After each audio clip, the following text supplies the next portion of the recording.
Welcome to the School for Good Living podcast. I'm your host, Brian Miller. I know that the world can work for everyone, but that it won't until it works for you. I've created this podcast to help you make the difference you were born to make. It's a series of conversations with thought leaders who are moving humanity forward. Most of my guests are authors, and in each episode I explore their life journeys and the work they do. I also ask them to break down how they've gotten their books written, published, and read, so that you can use these same strategies and tactics too. So, if you have a mission, a message, and the motivation to share it, this podcast is for you. Welcome to the School for Good Living.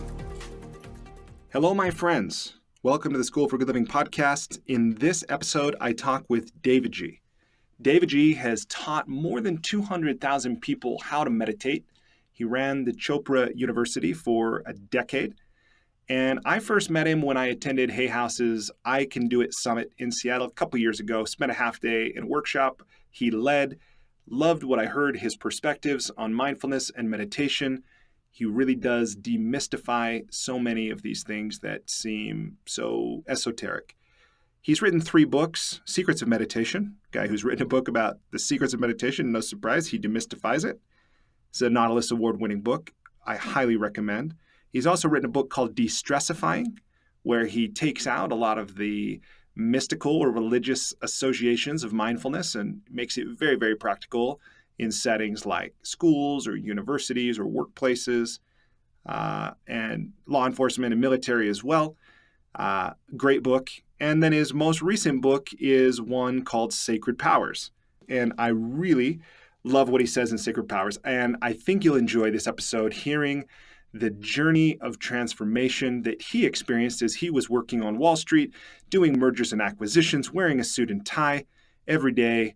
And one day that all changed. He'll tell you about that. And I think you'll also enjoy hearing a bit about how he writes. It's kind of a unique process. And then some of the answers he provides in the lightning round, I think are really cool too, about how he travels internationally, rules he follows, and the one piece of advice he would give every American. I've never heard that before. Very interesting way of explaining what America is and what he wished every American knew. So with that, I hope you enjoy this episode. I hope that it encourages you to practice even deeper mindfulness if that's your thing. If you don't, I think you'll still enjoy hearing from a very dedicated, through and through thorough person. If you think about it, when you talk to anyone who's passionate about anything and it's so ingrained in who they are, there's something to be learned, and usually it's enjoyable. Davidji even meditates with his dog Peaches, the Buddha princess. So enjoy. Well, really good to see you again. Thank you for making time today. Oh, my pleasure. My pleasure. So, what's life about? What's life about? I change my mind on that several times a day. Sometimes I think it goes back to that Sufi poet Hafiz, when all of your desires are distilled, you will cast but 2 votes to love more and to be happy. So sometimes I think it's that. Sometimes I think we're here to just raise a vibration. Each of us has this powerful ripple, and we're trying to coordinate or align or do something with 7.6 billion vibrations of humans and animals and all the sentient life on the planet. But I think, I think we find that out perhaps when we take our last breath. It's like that Steve Jobs moment. Wow, wow, wow. Maybe that was him going like, oh, that's what it's all about. But so I think since we don't have that, and since it's a faith and a trust, I think we have to just dig deep and show up and lead with our heart. That's probably it. And then maybe one day we'll find out. Beautiful. It's a mystery to be lived. I think so. Right? I hope so. Awesome. Okay, cool. So when somebody asks you when you meet somebody and you tell them a little bit about who you are and what you do, what do you say? I'm pretty low key about that. So when people say, "Are you that guy?" I often say, "Probably not." I haven't really done a heck of a lot to announce that here I am. I consider myself a channel, a conduit, and not in a woo-woo kooky kind of way. But I figure there's, in my small, tiny, cute little 8-pound brain, uh, that's not, that's just a component of me. And I, I refer to myself sometimes as a translator of timeless wisdom, or a conduit, or a channel of the divine. And I'm just trying to figure out, I think we all are channels of the divine. And a lot of people refer to me sometimes as a guru, and I'm really comfortable saying I'm not a guru. I'm just the guy. I'm just the guy. And I've had a lot of really cool experiences, and I've explored and studied with a lot of really wise people and unwise people. And hopefully I'm just and I believe we all are this. Just, the universe is breathing into me, and I'm breathing out. And I've got my style. Brian, you have your style, and everybody has their style. So I'm just trying to help people get closer to whatever that divine whisper is that's coming inside of us. So whether that's a whisper of purpose, a whisper of love, but certainly a whisper of some kind of energy.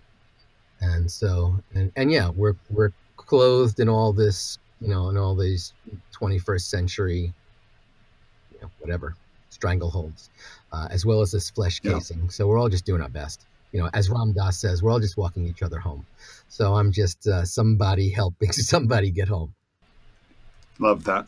I love that. It's beautiful. I've been so impressed to see how you've devoted your life to teaching meditation and training other people to teach it.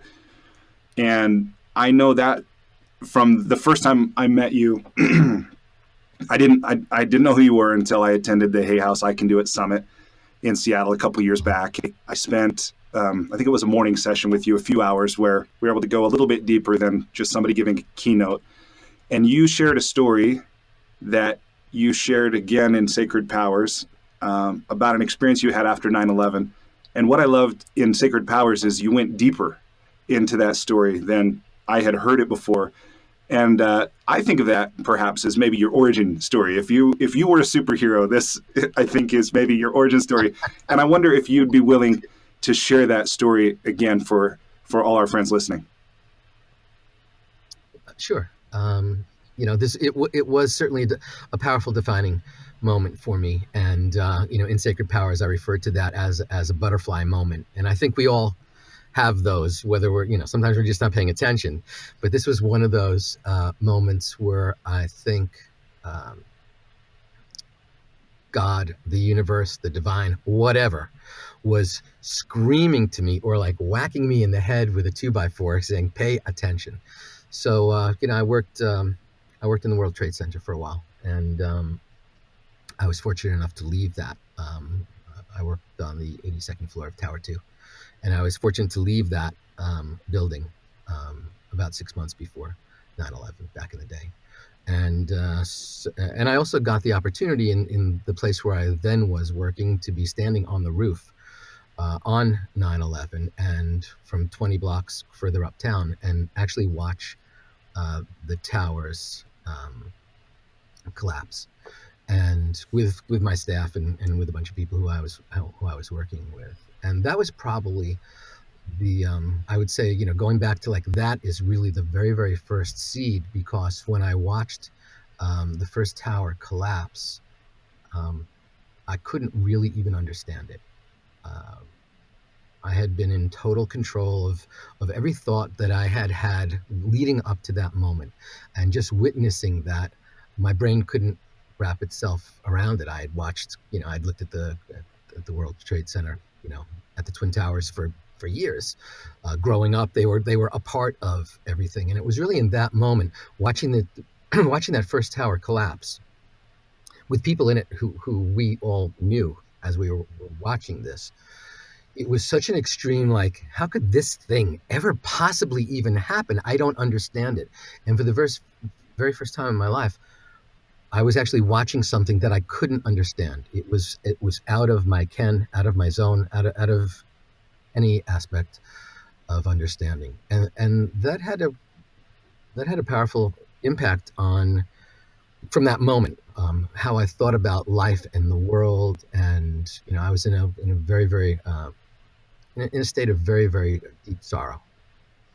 And it was a time of also a lot of deep reflection, because suddenly everything I thought was, here's how the world is, suddenly was not. That was, suddenly, woke up from a bunch of years of amnesia.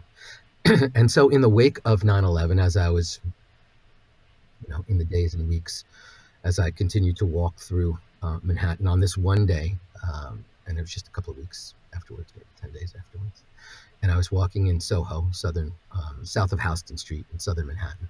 And I walked past a row of cardboard boxes that people were living in. And as I walked past this particular box, and you have to realize I was in the world of M&A. I wasn't paying attention to people living in cardboard boxes at the time. Not that, not that, not that everyone in M&A doesn't pay attention to people in cardboard boxes, but my attention was elsewhere. Yeah, and just for our listeners who might not know the term M&A, mergers and acquisitions. So this is a corporate life. You're maybe wearing a tie every day. You're in the finance and money world. I'm wearing a three-piece suit, wingtips, a tie every single day. Your hair probably wasn't quite as long. My hair's a lot shorter. Okay. And my hair was actually a color. It actually was red. Now it's there is no pigment in my hair. People say, like, do you have gray hair? And I go, actually, my hair is red hair with zero pigment in it. It's lost all its pigment. It's white.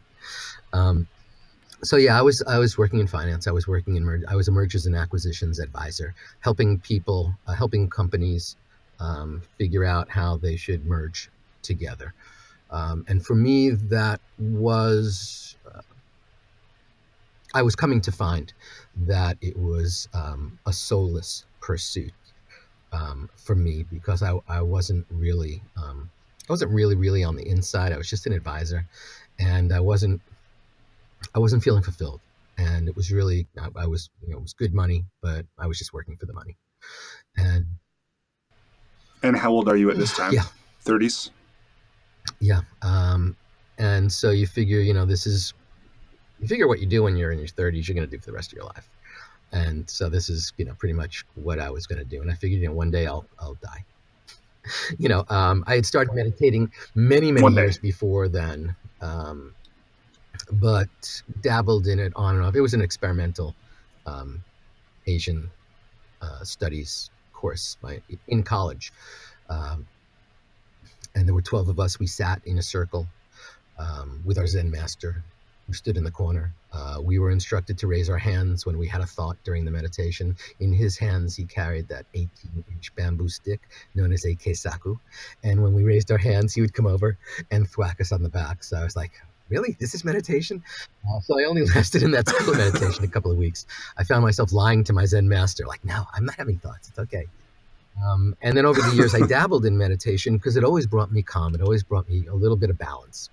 And as I got more deeply ingrained into the corporate world in business and finance,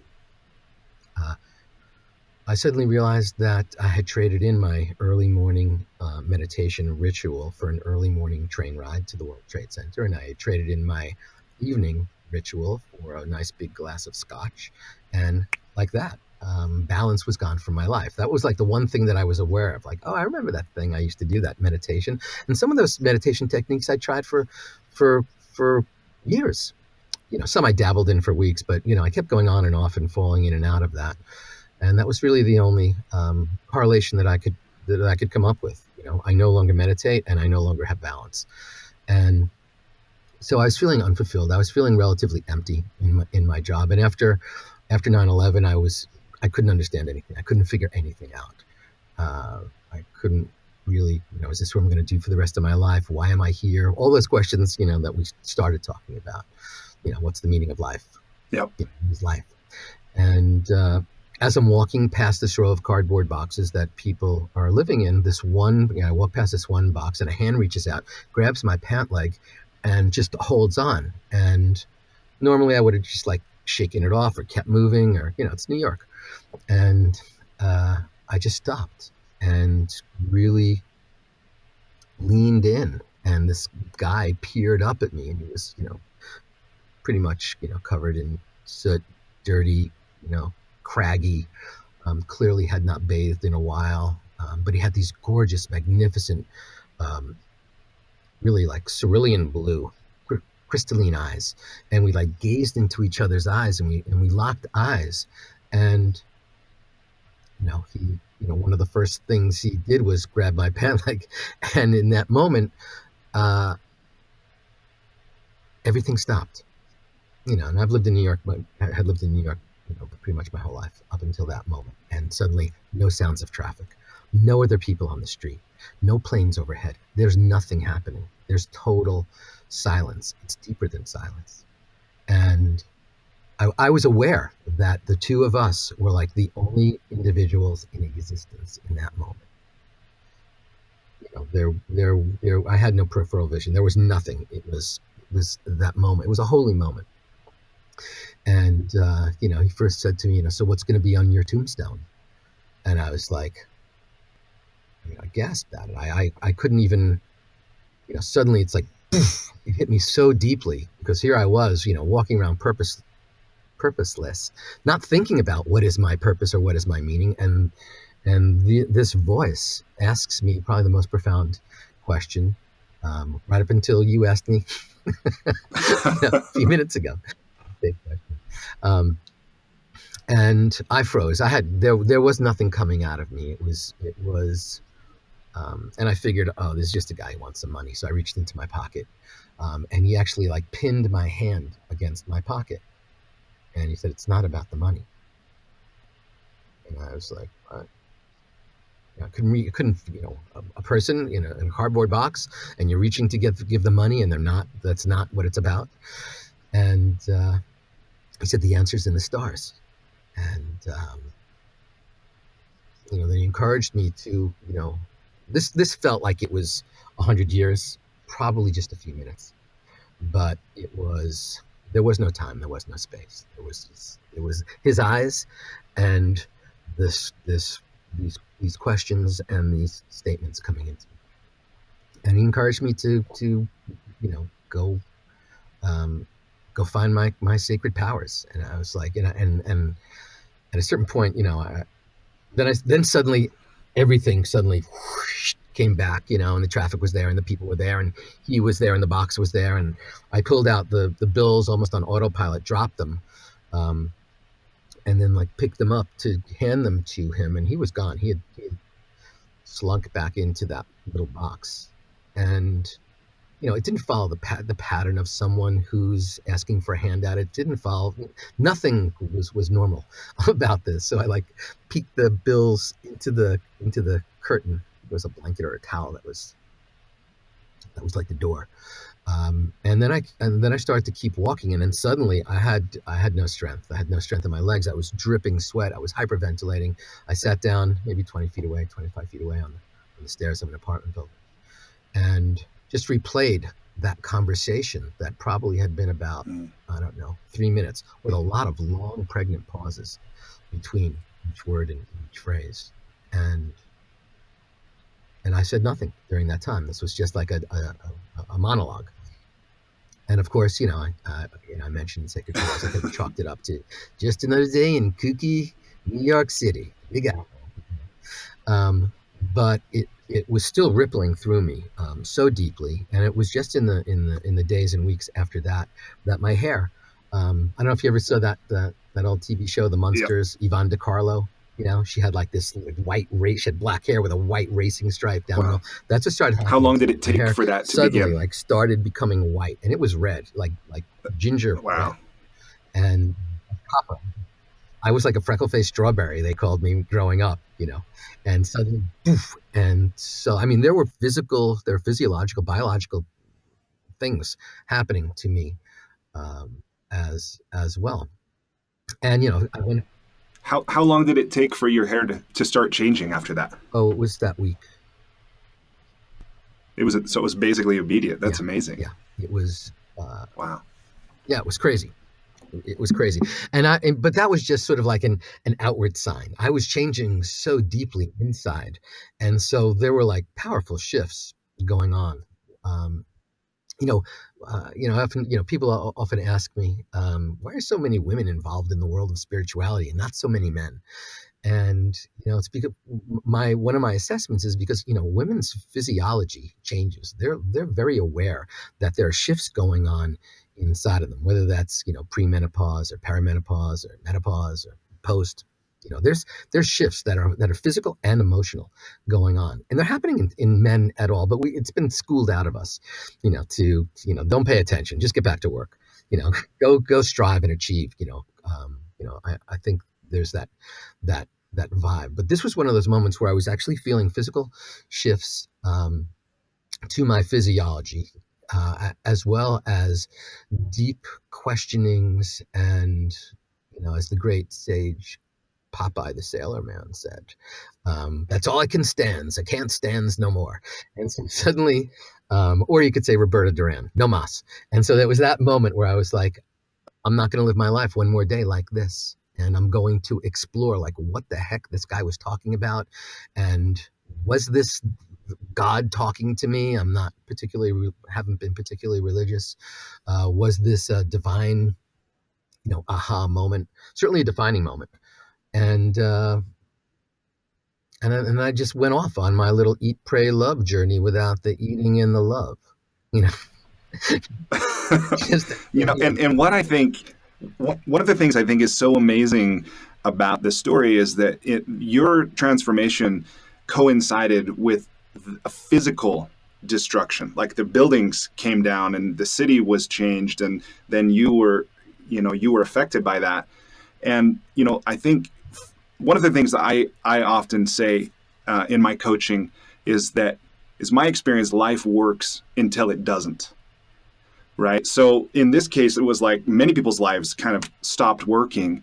And for you, it was a physical, these buildings came down, and many people, it's something else. It's not as physical. It's maybe not as observable. It's maybe something internally, somebody leaves, a divorce unexpectedly, or maybe somebody has a diagnosis, as these moments of these crucibles that we're faced with.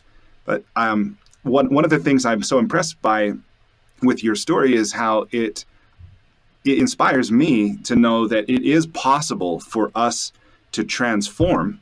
My hope is that it won't take others something so drastic or so painful to do it.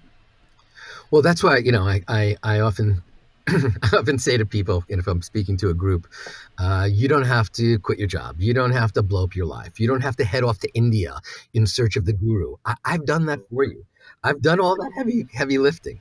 But you asked me earlier, how to define myself. And one of the ways that I explain what I do is I teach people to introduce pattern interrupts into their life.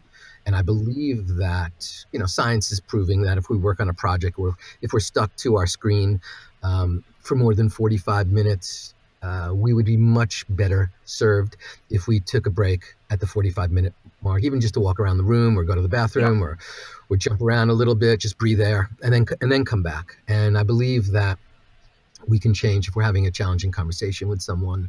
We can pull back and do that. I mean, science has now proved, neurological science has now proved that if you are stuck on a problem and you're trying to get the solution, what's happening is the space between the dendrites and axioms, the synapse, they're not really they're not connecting. The space is almost like forcing them apart. And if we take some type of break, whatever that is, a deep breath in, 10 seconds, 5 minutes, whatever that is, change the subject in some way.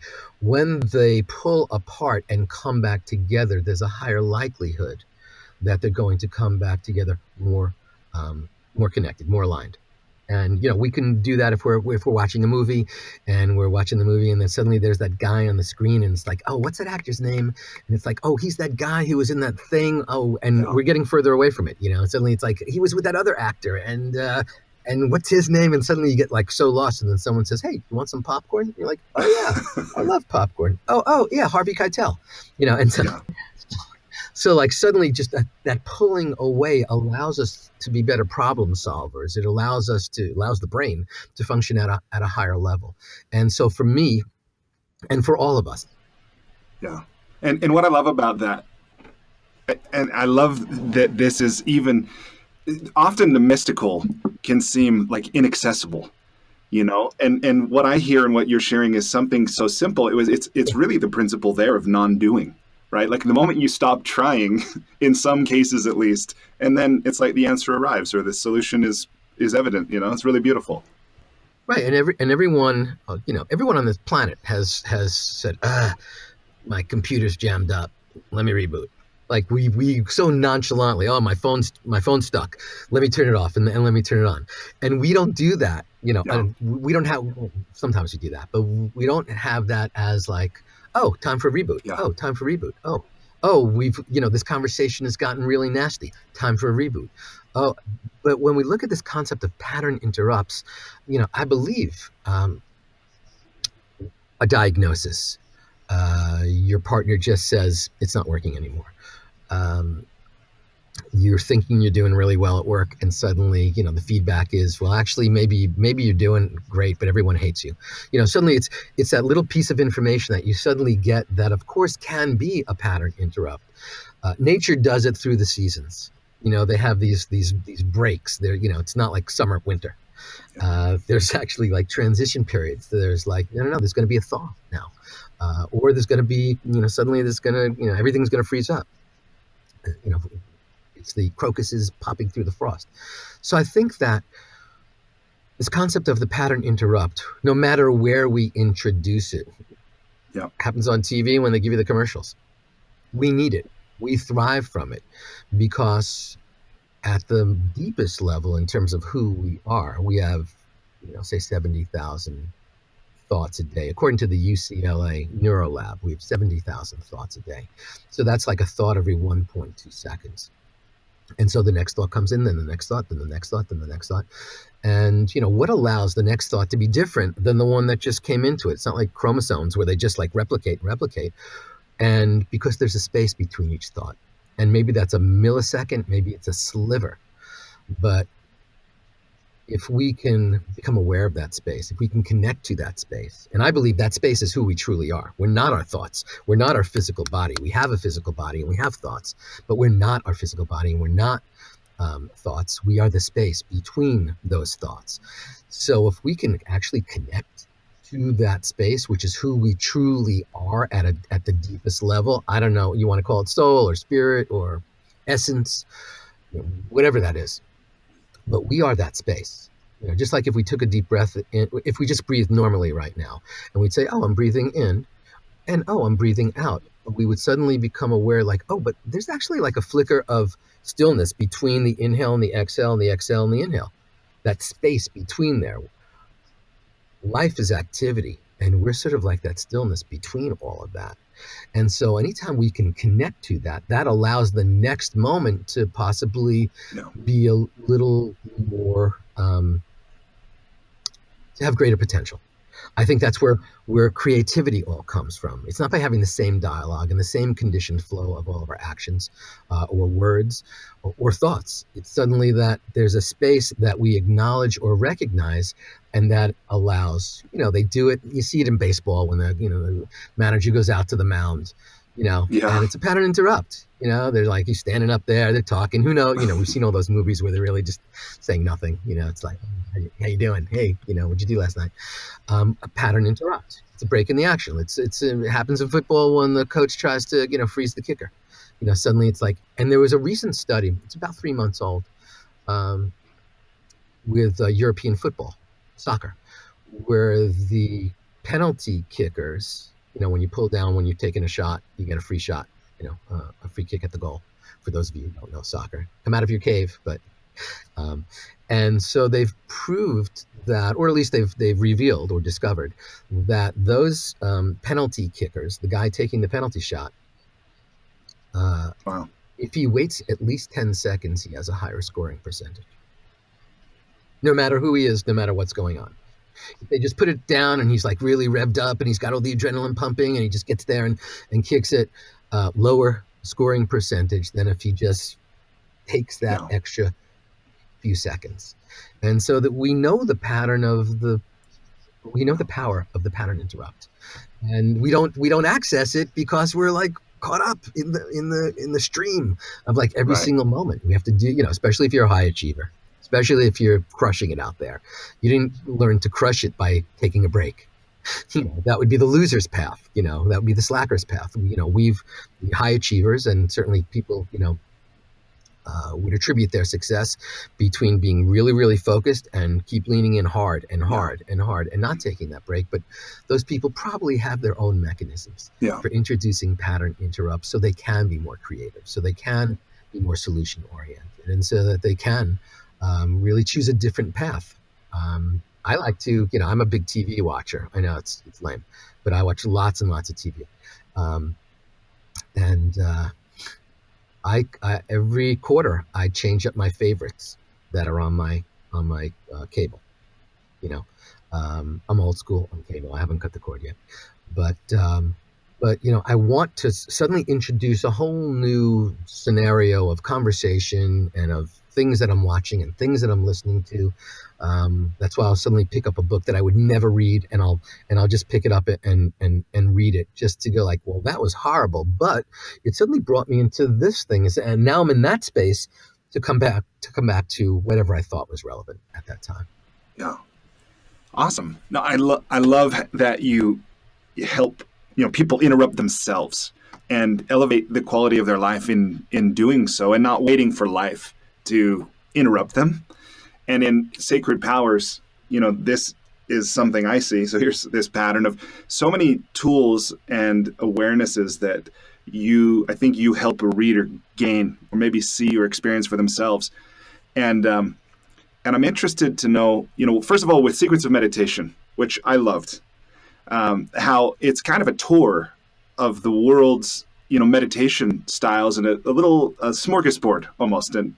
And I loved trying out each one and figuring out what worked for me and what I enjoyed. And then with this new one, with Sacred Powers, I felt like it was an opportunity to go deeper into myself, right? And I'm wondering, from your perspective, so now as just having finished reading the book, I really want to know what led you to write it? Like, why did the world need this book, and who did you write it for? Thank you. Thank you for taking the time to read it. And hopefully you found value in it. I get hundreds of emails every week, and even at that conference in Seattle, and pretty much, I'm on the road 200 plus days a year teaching meditation and working with cops and the military and Dutch special forces and just regular people as well, people in the corporate world. I get hundreds of emails of people asking me if they should leave their spouse, if they should quit their job, should they do the chemo, or should they try a holistic response? And I'm wherever I am. I just did a book signing this past weekend, and some people are like, "Oh, thanks, I love the book. Thanks for spending time with us." And then there's always someone who says, "I'm really at a crossroads right now. I'm stuck, and I don't know what I should do." And I don't want to give the pablum like, "Oh, just trust the universe and you'll make the best decision."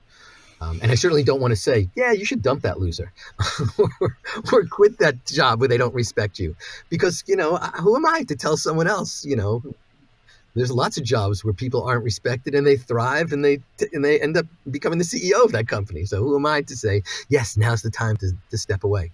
And I figured if I could share some of these deepest teachings that don't tell you stay or go, they don't tell you tough it out or throw guilt in a certain way. The teachings say there are processes that exist and have existed for thousands of years for us to connect to our inner wisdom.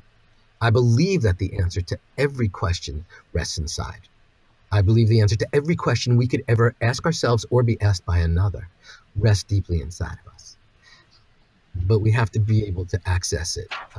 And again, when we're trying to get there, we're probably not going to come up with the most concrete response. And so what led me to, I think it was, I just got an email and someone it's like a 10-page email. This is happening, that's happening. Should I leave my cheating husband? Should I quit my high-powered job where I'm making ridiculous money and I have great respect, but I'm feeling unfulfilled? And should I? And it was some questions about their health, and I was like, who am I to tell you? Yeah. I think even the greatest life coach in the world, helps coach the answer out. Doesn't say do it. That classic, psychiatrist saying, well, why do you, what do you think you should do? So I wrote Sacred Powers to say, listen, here's a whole bunch of tools that I have accessed, and I didn't make them up, and I didn't learn them from one teacher or this mentor, and I've studied with a lot of really powerful and amazing teachers, but I didn't want to say well, here's the teaching from this teacher, because, I don't believe there's anything new under the sun.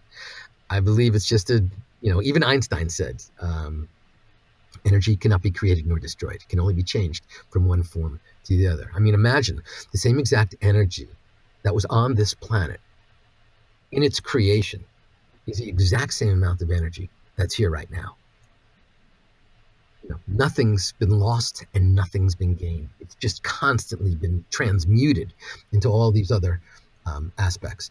So I felt let me explore some of these teachings. I had some, powerful awakening moments and aha moments. And, in the book, I took more about them. And certainly they could seem a lot more kooky or, woo-woo. Yeah.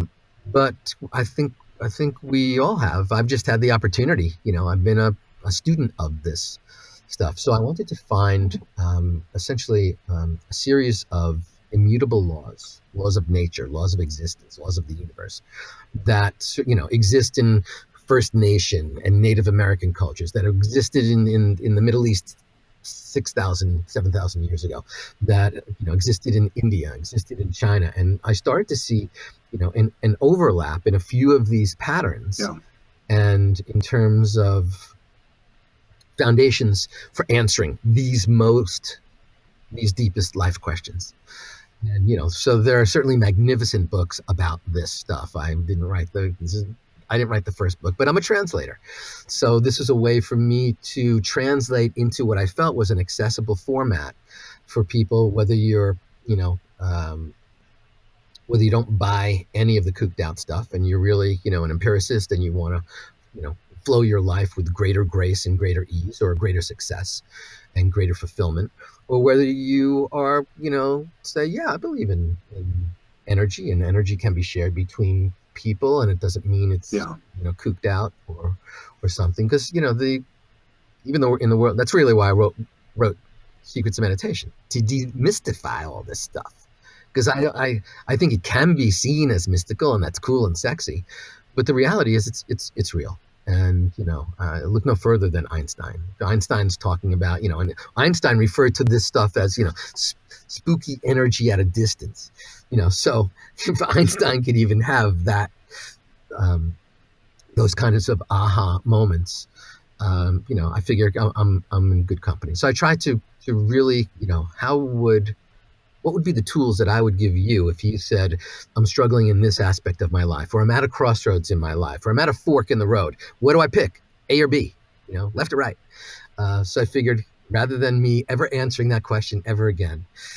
So this is, I wrote this book for anyone who finds themselves either now or at any point at a crossroads, at a big decision, at a defining moment, and they know this could be a big one. Or if they're just stuck, it will reveal to them that this can be a defining moment if they want it to be that.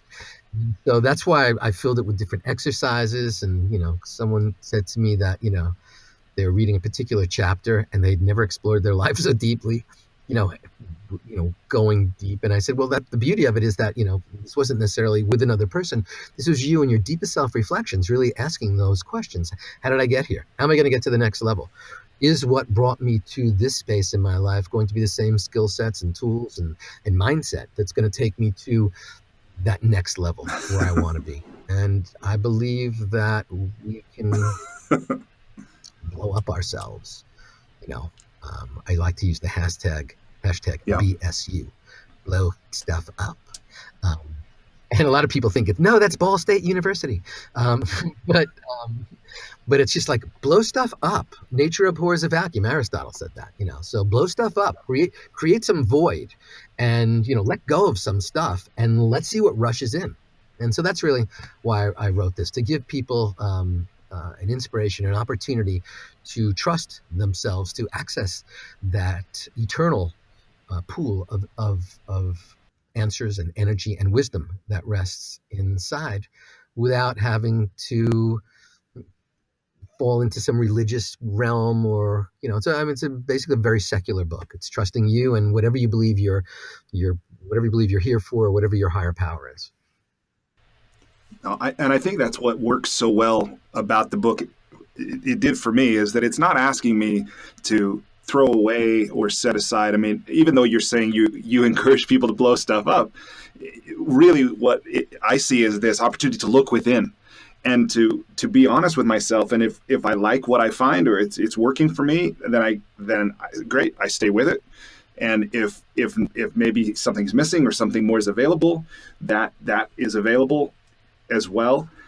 And I love your attitude to, like your approach to this, both this self-discovery and also the process of meditation, because like you were saying earlier in our conversation about how some schools are so rigid, they're so formal, they're even painful or difficult. And I've had the opportunity to teach a few friends. I've been meditating every day about 5 years. And just in the last 6 months or so, I've been hosting a meditation circle here in Salt Lake City. And so now I'm getting to experience the joy of meditation through teaching others. And one of the things that you've shared is that I love you're saying comfort is queen, right? That it's not necessarily you've got to be in this exact posture for this long and your breath count has to be like this or anything. Will you talk a little bit more about just that? I've heard you say that now in many different ways. Comfort is queen. Will you just talk about that and your general kind of philosophy of meditation? Sure. And congratulations. It's so exciting to lead any group, because there's a group energy. There's a collective energy that comes in that when just a few people sit down, close their eyes together, and connect to that stillness and silence. It's not the same thing as 5 people napping in the same room. There's really something distinctly special about that, and the power of that ripple. I've explored a lot of various meditation techniques, and I've had some of the wisest teachers and some of the most prolific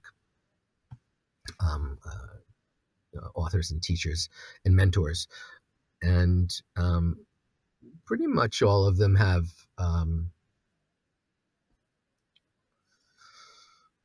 well, for lack of a better word, an agenda. They were schooled in a particular philosophy. They've gotten brilliant in that particular philosophy, or style, or more movement. And when I first, fell under various of their spells, I too was like, this is it. This is it. This is the answer. This is how you do it. And as I explored more and more and more, and I was given, such a great opportunity to do that, I think I had a once in a lifetime opportunity. I ended up apprenticing to Deepak Chopra and to David Simon for a decade. And that really gave me an opportunity. They didn't just say, like, here's the box. They said, here's our methodology, but let's expose you to all these other things as well. I don't think their vision was let's expose them. They couldn't be in certain places, so they recommended certain things and certain readings, and that was really the beauty of the interplay between Deepak Chopra and David Simon. Both MDs, both physicians. Deepak much more in the quantum realm. David Simon, a neurologist, real science-based, didn't believe in muscle testing or any of that other, kookier stuff. Believed in energy, but was really more, let's look at the science. Let's look at the evidence. And that allowed me to really not get sucked into any one particular methodology. And David Simon encouraged me, we'll explore this, explore that, explore, there's so many different paths into whatever that answer is. Knock yourself out, go do that. And that's really what my teacher training is about. That's why it's called the Masters of Wisdom and Meditation Teacher Training, because I could teach anyone just meditate. Here's a bunch of scripts or here's a video, teach. But I wanted my teachers to have that breadth of understanding of where's this timeless wisdom come from? What are all the possibilities in the modern realm as well as in ancient texts and ancient teachings? And the most beautiful thing is when we all, assemble for our final week together in person, people will say, I don't really remember whether it was Ram Dass who said this or the Bhagavad Gita. Was that Pema Chodron or Thich Nhat Hanh? Was that something I read from some ancient Sufi thing? And that's the beauty. It's one message. It's just thousands of voices that do it. And we know the teacher that we resonate with, they're not better than another teacher. We just happen to be more open to that vibration in a particular, in a given moment. And I think more so than anything else, this is all a journey for all of us that we just get to, let's try all the different things. So my philosophy is woven from a thread of this and a thread of that and a thread of this, because I have found, one of the first things that was taught to me by some great teachers was like, whatever you do, don't meditate with your pet. And I was like, what? But my pet, Peaches the Buddha Princess, who's an LA rescue, we meditate every single day. It's one of the most beautiful things. It actually keeps me meditating every single day because I want to connect to that deep state, with her. And they go, no, the ancient teachings. So this goes all the way back to, the Vedic sciences. They will steal your energy. And I'm like, that's preposterous and absurd. So, and even Ayurveda, the 5,000-year-old, healing science, has some stuff that's just fundamental and a little too rigid. And I believe that more people have stopped meditating because of the rigid, strict, and dogma aspects of some of these schools than have begun. And so really what I've always recommended to people is, I'll throw out some guardrails here. You can cross all the lines you want in between all those guardrails, go back and forth wherever you want. But the reality is that you have to find where you are. You have to find the thing that resonates with you. So if you've had a very, very, strict religious upbringing, you could either go, oh, I want something strict and dogmatic, or you could say, I'm done with that. I'm moving to a whole new aspect of my life. I'm going to let that go and open my heart to something else. And I believe that that's why I wrote Destressifying. So we could look at this without all the bells and whistles and just really look at the stress aspect, the scientific aspect, what's happening to our body, what's happening to our mind, what's happening to our souls, and how we could live life, on a higher plane. So, I honor every school, but I would say that there's not one school that I think, oh, that's the one that's more right. What I've really felt comfortable doing is, that makes sense to me. I think I'll own that. That makes sense to me. I think I'll own that. And I've explored hundreds of various schools and philosophies and wisdom traditions. And so that has allowed me to be, multidimensional within this context. And I think people will thrive in that freedom to choose the thing that resonates most deeply with them. Yeah. That's something that I wish those who are just beginning meditation, like really were willing to, I wish they came to the search with that mentality. Like, not that there's the right way, or some dogma that if I learn, it's going to work for me, but otherwise maybe meditation just doesn't work for me. And this invitation to others to figure out for themselves what they like, what works, Right. is, I love that. And something that I remember you said, or at least I remember you said this about, like if you don't enjoy it, if it's difficult, if it's painful, you're not going to keep doing it. Right. There's nothing in our life that we don't like that we share with others or that we show up and do a lot. Yeah. At a certain point, even if you go like, oh, I hate going to the gym. Nah, if you go to the gym every single day for a year, you don't hate going to the gym. There's some kind of release of endorphins that you like. You like the way your body's feeling. There are some rewards to that thing. But if there's and I tell this to my students all the time, if you read a book and the author or the teacher or the wisdom tradition doesn't really resonate with you, you're never going to share that. Yeah. You're never gonna say, hey, let me tell you the thing that I don't care about, don't like, and don't believe in. That's not the thing you're gonna go out there and be talking about and sharing about. You're gonna be like, oh, I love that. I can't wait to share that with somebody else.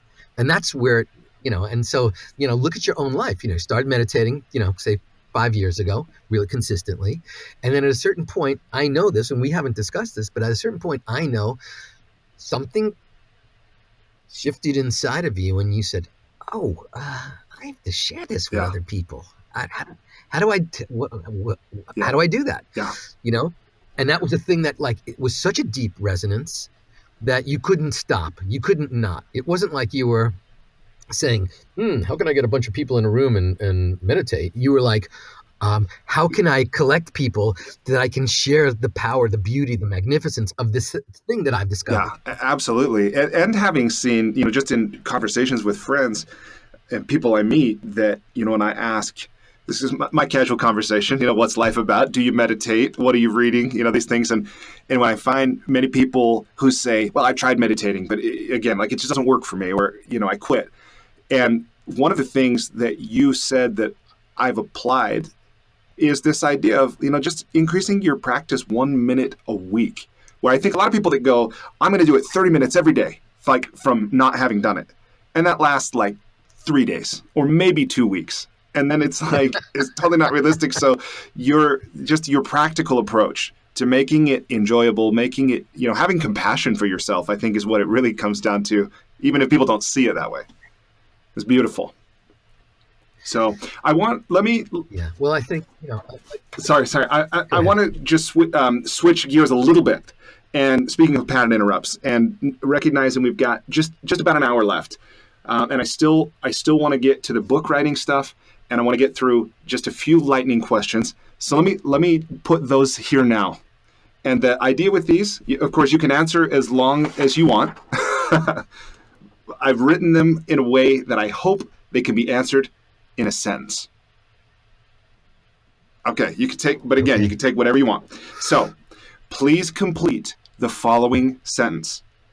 Life is like an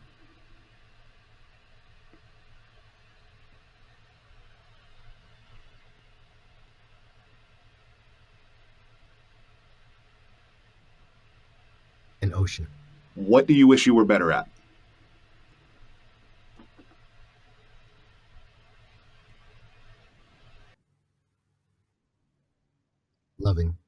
Loving others.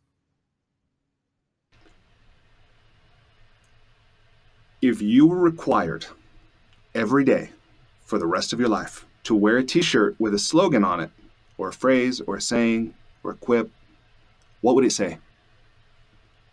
I have two. One would be, we transform the world by transforming ourselves. And the other would be, Yoga sta kuru karmani, which is from the Bhagavad Gita, which means establish yourself in the present moment and then perform action.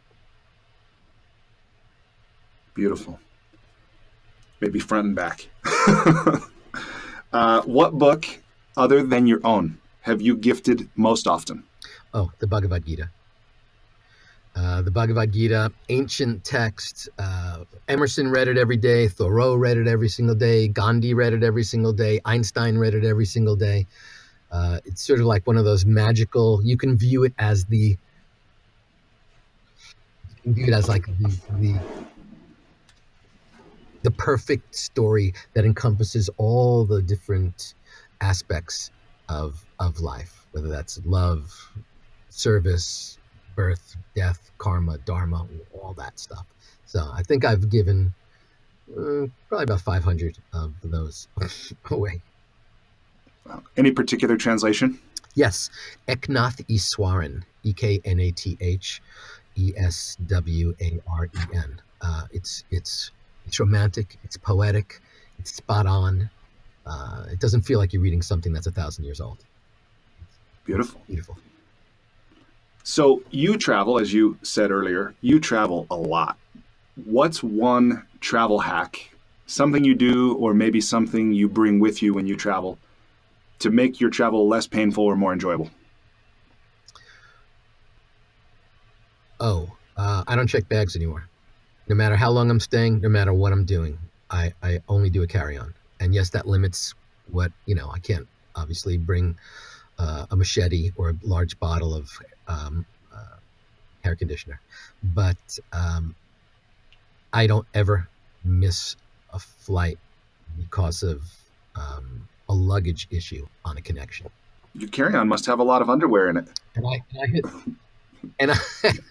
No, I usually try to find at the 5-day mark. I pack for 5 days, no matter what. And even if I'm doing a 3-day thing, I pack for 5 days. But because I never know where suddenly someone's going to go, hey, might head over there. But that's probably been. There's two things that I've done. One is I've got these really great wireless headphones, and so noise canceling. And so the second I enter the airport, I pop those on. And so now I'm like in my own little bubble till the moment I land, wherever that is. So that's one thing that really allows me to stay in whatever space I want to. And I can meditate, I'm not listening to other stuff. That and only using carry-ons. Awesome. What's one thing you wish every American knew?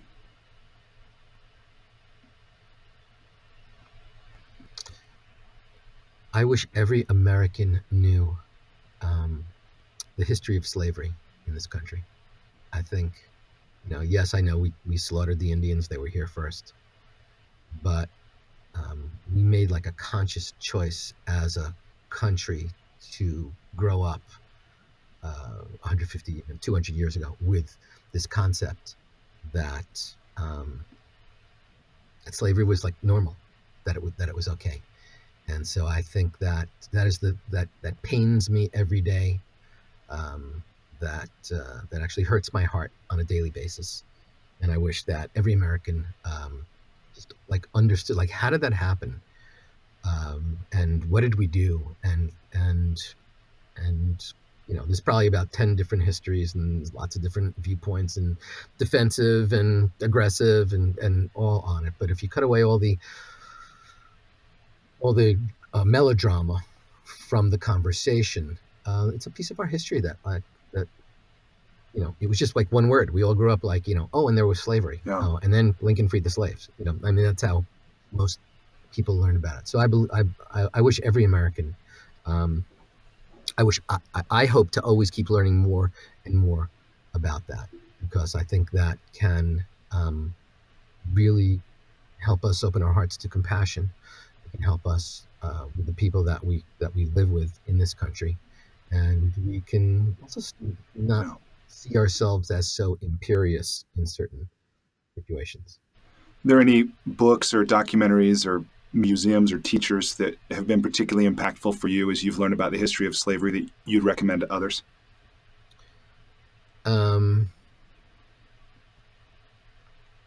Well, the Blacksonian, the new museum in DC is, you could keep going. You could go there every single week, and it's everything from our modern, from a Prince musical perspective to when you see the shackles and the metal, handcuffs and just restraints, horribly painful restraints that were put on little kids, and that were yanked out of their world. That's a whole education. It's like, really? Yeah.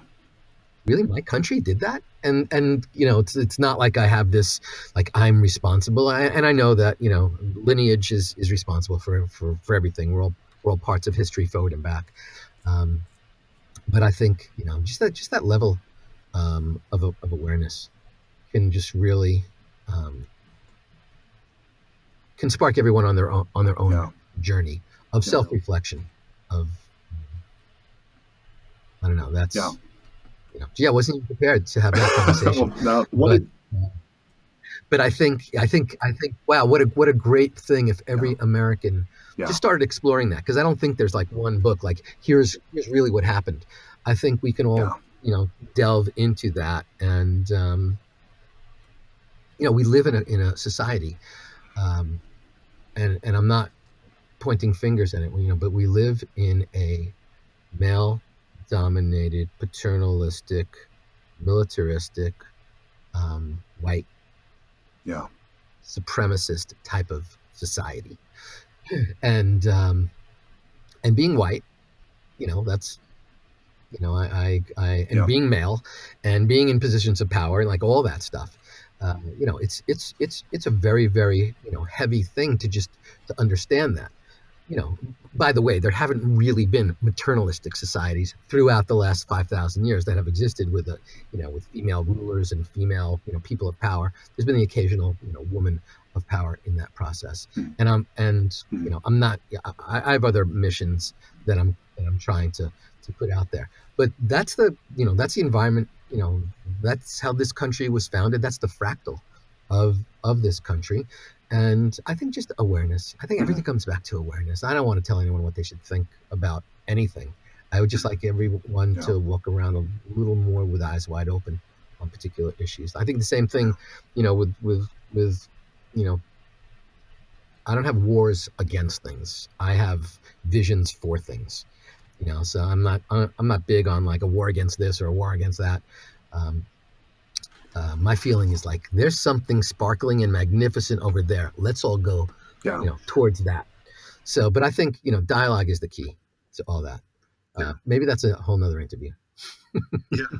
Yeah, it could be. What's one piece of advice your parents gave you that stayed with you?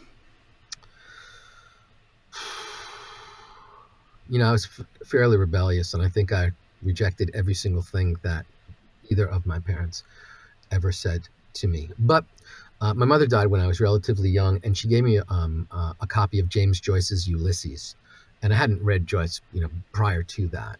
And so the inscription, I don't have a lot of stuff from my mother, a couple of pictures, but no baby book or any stuff like that. But the inscription in that was "Keep sailing, my Ulysses." That was like Beautiful. An inscription. And so, if you're not familiar with, the Iliad and the Odyssey, the journey of Ulysses, it's, it's this 20-year just journeying into stuff and having awakenings and figuring out how to get back on the ship and journey to someplace else. So I like to just keep moving forward. And I believe that all of us will thrive if we can just, there are those really important moments, just like Ulysses. He went to one island, he got like stuck there for like 5 years. So there's times we have to like really pull back the bow and take that pattern interrupt and take the break. But I think, keep sailing. Keep sailing. I love it.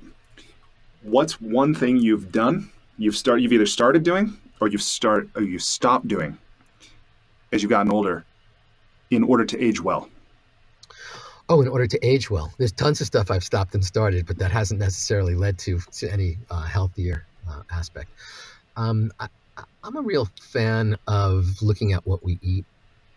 And so I have paid a lot more attention. I'm not plant perfect, by any means, but I try to be plant strong.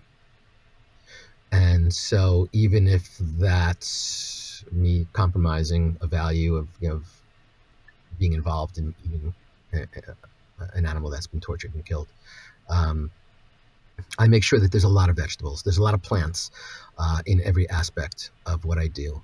And I encourage people to do stuff, another pattern interrupt, like a meatless Monday, or try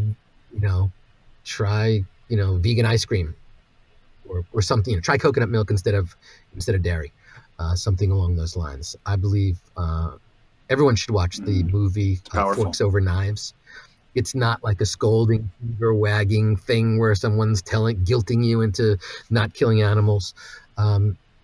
It's really scientific how our heart and our blood vessels probably thrive in a dairy-free environment, potentially in an animal-free. There's one great thing I just need to share. It's out of nowhere, but one of the studies in that movie, and it's a documentary, it's on Netflix, and everyone can watch it. So in Denmark, a massive dairy and cow culture. And in 1942, the Nazis came to Denmark, and what's the first thing they did? Confiscated all the livestock, for themselves. And they're like, eat roots. We don't care. We're taking over, and so Denmark at that time had this really, really extremely high level of cardiac issues.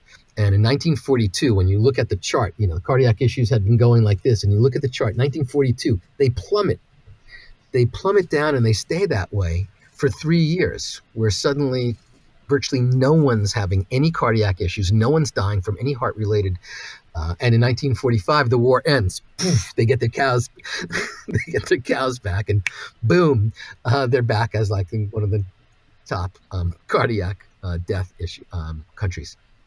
So I just think that's a great opportunity. But I believe that we all grew up without the awareness that there's anything wrong with eating meat products and meat fat, and maybe things were even killed or treated kinder. But animals really aren't treated very kindly in that whole process. And so you could come to eating just a little more plants on a moral issue, on a health issue, on a scientific issue.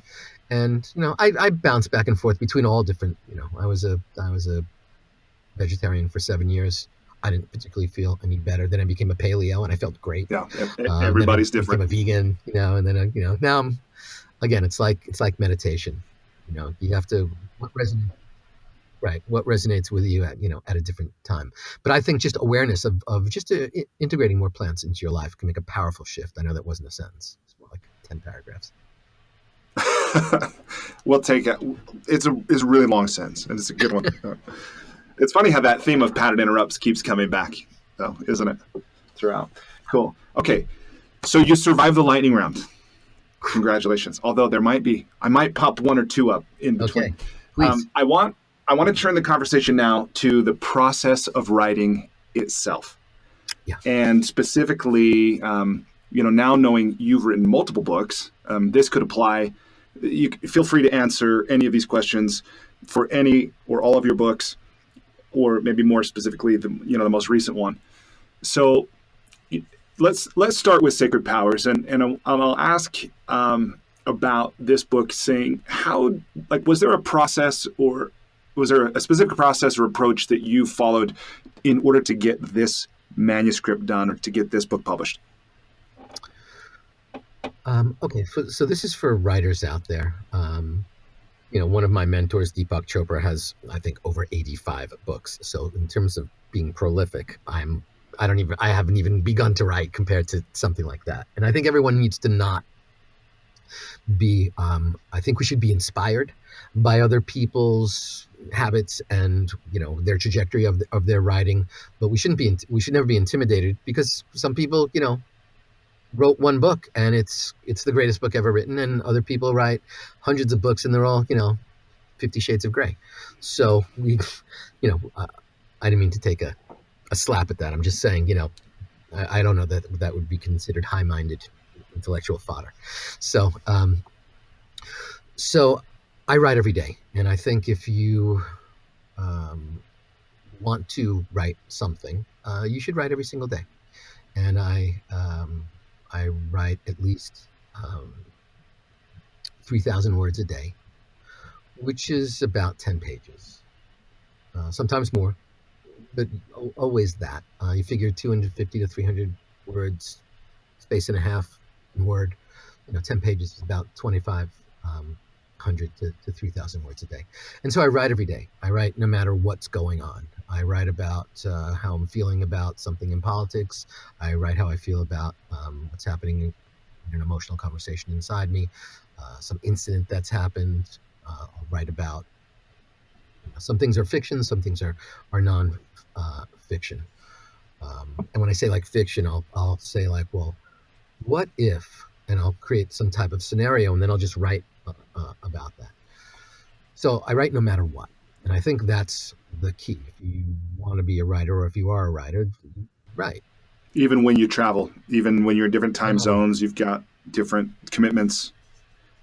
No matter what. If I have like a 9 to 9 workshop, I get up pretty early. So that's one of the things. I wake up, I wake up around 4:20. Just so happens. It's not a joke. I just happen to wake up around 4:20 every single morning, and I meditate. I do a little yoga. If I'm home, I walk my dog. We take like a 45-minute, we go to the beach, or we take a hike. And when I come back, boom, that's what I do. I don't do anything else. Today, I've already written about 15 pages, and our conversations, started at 10 o'clock in the morning. So I've been up for about 5.5 hours. And so I try to be like highly productive in that period of time in the realm of writing. So what that means is that after I've gone like a month, I've got 3,000 words times 30 days. Some of the stuff I write is worthless. Most of what I write is worthless. But the style, I wrote Sacred Powers, was one of those things where I said, well, now I'm not going to do anything else. I'm just going to write. And so for, probably not very healthy, but from 5 o'clock in the morning till 9, 10 o'clock at night, that's what I did. And yes, I was traveling, and yes, there were classes that interrupted that, but my MO was, I'm writing all day. I felt compelled. I felt so inspired. And so part of that was, what did I write about this in the past? In one of my 10-page little diatribes, let me pull that in and see what that is. So when I originally wrote Sacred Powers, it was about 800 pages. So there's really two ways to start. The more organized way to start is to say, here's my table of contents, and now I'm going to put just a little bit of meat on the bones and build it out. And you start with a page, and you build that, and then you create a chapter, and then you expand that and do that. The other way is sort of like what I did with Sacred Powers, which was write an 800-page book and then sort of sculpt it and cut away. There were probably, a few books in there, but I was really, really just focused in that. Let me just keep, I've said this already, or I don't need to go there again, or I could say it more articulately here, or that took 17 words and I could probably say it in 5. Because, you having read Sacred Powers, that, a lot of it's deep. And I want to keep it engaging at the same time. How do you do depth and engaging? Whenever I've gone to my publisher, Hay House, I've said, I'd like to write that 100-page book. It's almost like a bathroom book. It's sort of like, the 20 ways to keep yourself. And they go, no, you're the 250-page guy. And I go, no, I'm not. I'm the 100-page guy. I want to write the frivolous 100-page book that sells 1 million copies. They're like, nah, you're the 250-page guy. So I'm, all my contracts, whatever, they're like, it's between 65,000 and 75,000 words. So this book was about 125,000 words that I scaled down to 70,000. That was tough. Just carving it away, carving. But I see it like carving. I put it all out there, and then I said, let me move this and take that away, and how does that go? And so that's how I wrote this book, which is why I think it consumed me. Probably if I had said, I'm going to write these 20 chapters on these 20 things, let me just put a little more meat on the bones every day, then probably wouldn't have killed me. When it was done, it was like one of those, there was nothing left in my head. I couldn't speak. I couldn't do anything. I think I binged like 15 hours of Netflix, consecutively. People were like, hey, let's go out and celebrate that you're done. I'm like, not really into it. Don't want to.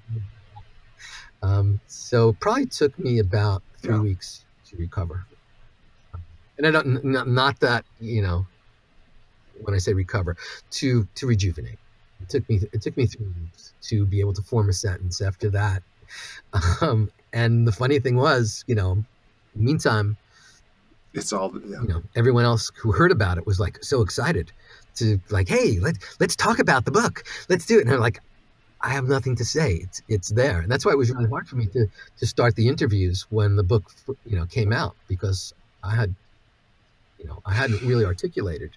My first interview was so horrible. It was like for Dutch TV. And it was like a 20-minute interview. And they said, explain everything about sacred powers.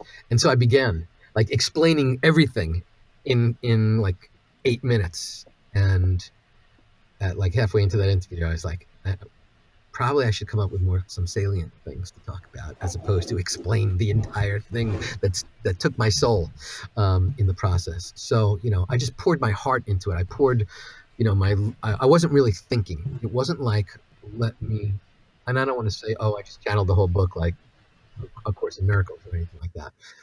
Yes, I absolutely channeled that. I don't think it was the divine speaking to me. It was one of those things like I couldn't stop typing. I couldn't stop writing. It needed to come out. And so right, when you write like that and you do 10 or 15 pages a day, how clear are you who you're writing for, who you're writing to? I mean, do you have this sense of like, is there an avatar kind of individual, or is there a specific person maybe that's been part of your front row, or someone else? I mean, like, because I think that's basic advice given to a writer, right? Like, know your audience. And I'm wondering, as somebody who does actually publish books that goes beyond the theory, the platitudes that are given, I'm interested to know, how clear are you when you're writing, who you're writing for? Yeah, well, with Destressifying, I was really clear. I was writing to the person who shuns the word mindfulness or meditation. I was writing for the person who thought it was a weird religion and they were going to get sucked into a cult. I was writing for the person who like never had experienced it. So I was really clear on who that audience was. It was such a mainstream corporate, I have stress, help me deal with it. Don't utter the word, don't say anything in Sanskrit, don't talk about the divine, no universe, no woo-woo, no yoga, no meditation, no mindfulness, none of that. So I was really clear on who I was writing that book for. And I wrote that because so many people that I was encountering in the banking community and in the corporate world and in law enforcement were saying like, so, should I read Secrets Meditation? And I was like, that might seem too cooked out to you. There's so many different things that I'm saying, try them all. Like try, chakras, or some, your energy centers, or try this. So Destressifying, I wanted to be able to say, oh, you know what, you don't care about that stuff at all. So here's Destressifying. With Sacred Powers, I really wrote this book I assumed the person who is reading it was going to find themselves at some type of crossroads. So that was the audience. If your life is soaring and you have like no conflicts of anything, then I was not writing it for that. So I took the liberty of assuming that there's something in your life that you're chewing on, that would be the most easiest, to there's something in your life that you're struggling with, somewhere in that realm. And if you're like, nope, I'm soaring and everything's great and I don't know what you're talking about, I specifically didn't write it. So it wasn't so much a demographic as a psychographic. um, because as far as I was concerned, it could be anyone. Yeah, and it sounds like you were really clear in both cases what the need or desire of your reader was, which I think is part of what makes the book so useful. I mean, it's not, they don't wander, they're not vague. It's like it is applicable. And so to hear you describe some of the characteristics or the needs, that all makes perfect sense. Yeah, so that was interesting to me, because I was really clear on who I was writing to someone with the assumption that it was as if someone came to me and said, "Oh my God, let me just tell you what's going on in my life. Any insight?" So that, for me, that was like the whoa. So that's it. So that's, and because there were times when suddenly I wrote like, well, what if the person isn't struggling with love? And then I felt, well, isn't everybody? Doesn't everyone on the planet feel that they're probably could use more love? Doesn't everyone on the planet could use an extra hug? Couldn't everyone on the planet wish they could be a little more intimate or a little more authentic with someone without having to hide? No, that makes sense. So I wasn't held back in any way. And from the feedback that I'm getting, because as you know, having read it, throughout the book, I say, send me an email or send me, tell me what's happening. Where are you? What's going on? Let's stay connected here. And so people are revealing to me what their challenge was, or where their blockage was, or what their limiting belief was, or what had been holding them back. And so that's, for me, that's really, I don't know, pretty exciting. That's awesome. So let me go, knowing that I want to share this with people who are writing their first book. Maybe they're in the middle of it. Maybe they just want to. I'm really interested to know your experience and advice to people starting out, because it's easy to look at somebody and they've got their agent, they've got their publisher, they already know their next project, this kind of thing. And it feels like that's some kind of superhero, some kind of person they can never be. But how, as a practical matter, I mean, how did you begin? Did you write a manuscript? Did you start with a book proposal? Did you have a neighbor who was in the industry? How did you get started and get your first book done?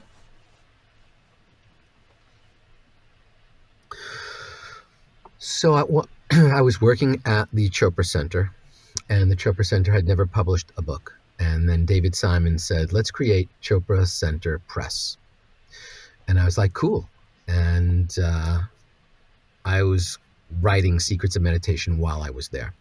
One of the things that I was also doing was I had a weekly show on Hay House radio, internet radio. And it was called it's called Live from the Sweet Spot. And I was doing that, I don't know, that started in 2010, which I still do every week. So that's like my longest running gig right now is that radio show, that internet radio show. So so David Simon said, so let's do that. You can be the first book that comes out under Chopra Center Press. So I wrote that book, and wrote the manuscript rather. And then I hired an editor to beat it up, to be really, really critical. And they did a great job. This was Secrets of Meditation. They were no holds barred. They were extreme. Secrets of Meditation, yeah. And then David Simon got diagnosed with glioblastoma multiforme, which of course is the cosmic joke. Neurologist dedicated to healing is diagnosed with a terminal brain tumor that, if you look on Wikipedia, pretty much, it's 14 months from moment of diagnosis. So he said, you know what, can you take a step back? How about I write the first book that comes out of Chopra Center Press, because I'll be dead within a year. And I was like, yeah, sure. So I stepped back, and it turned out that he wasn't really able to go deep on that. He started narrating it to somebody, and then he had other things that were so much more important to him.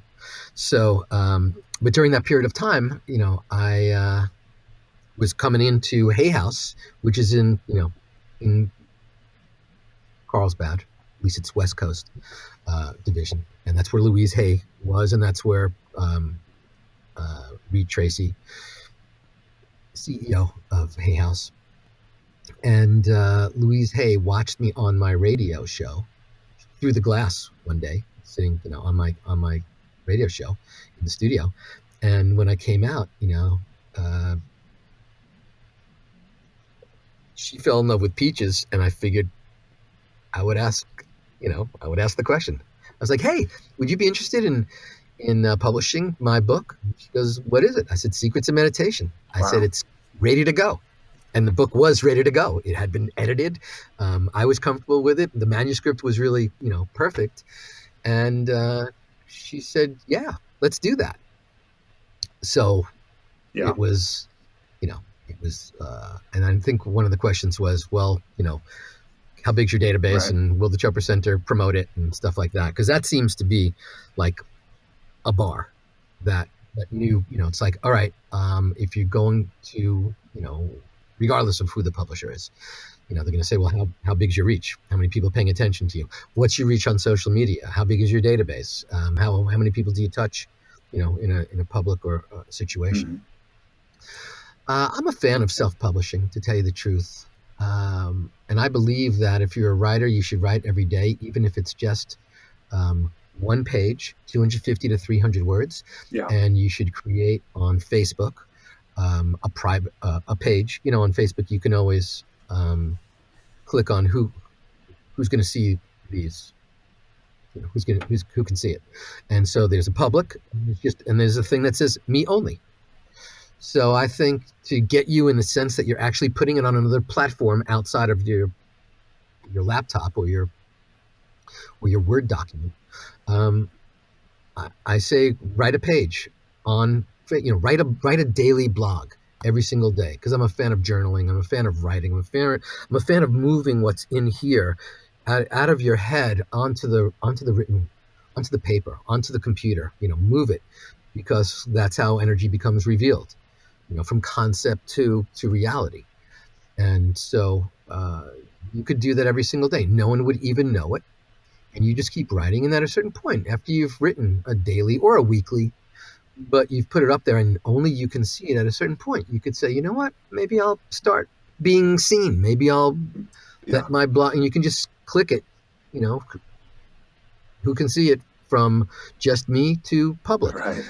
People shouldn't fear that suddenly 10 million people are going to see that absurd thing that you've written, because it's really hard to get people to come to your page. It's hard to get people to come to your website.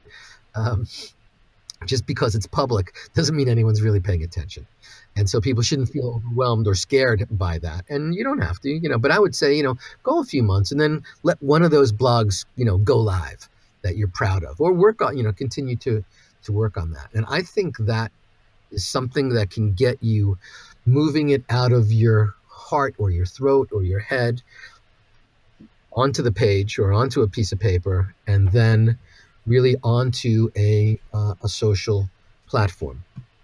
So that's, I've been doing that with, I've been writing a blog every single week since 2011 with an article and a video and a guided meditation every single week since 2011. So that's, it's 7 years of that content. And I would say, probably 80% of it is not up to my standard. 80% of it, I can go, I could have written that better. I could have shot that video better. I could have done a better guided meditation. I could have put that concept in or that. And I think we have to let go of our inner perfectionist, because perfection is a creativity killer.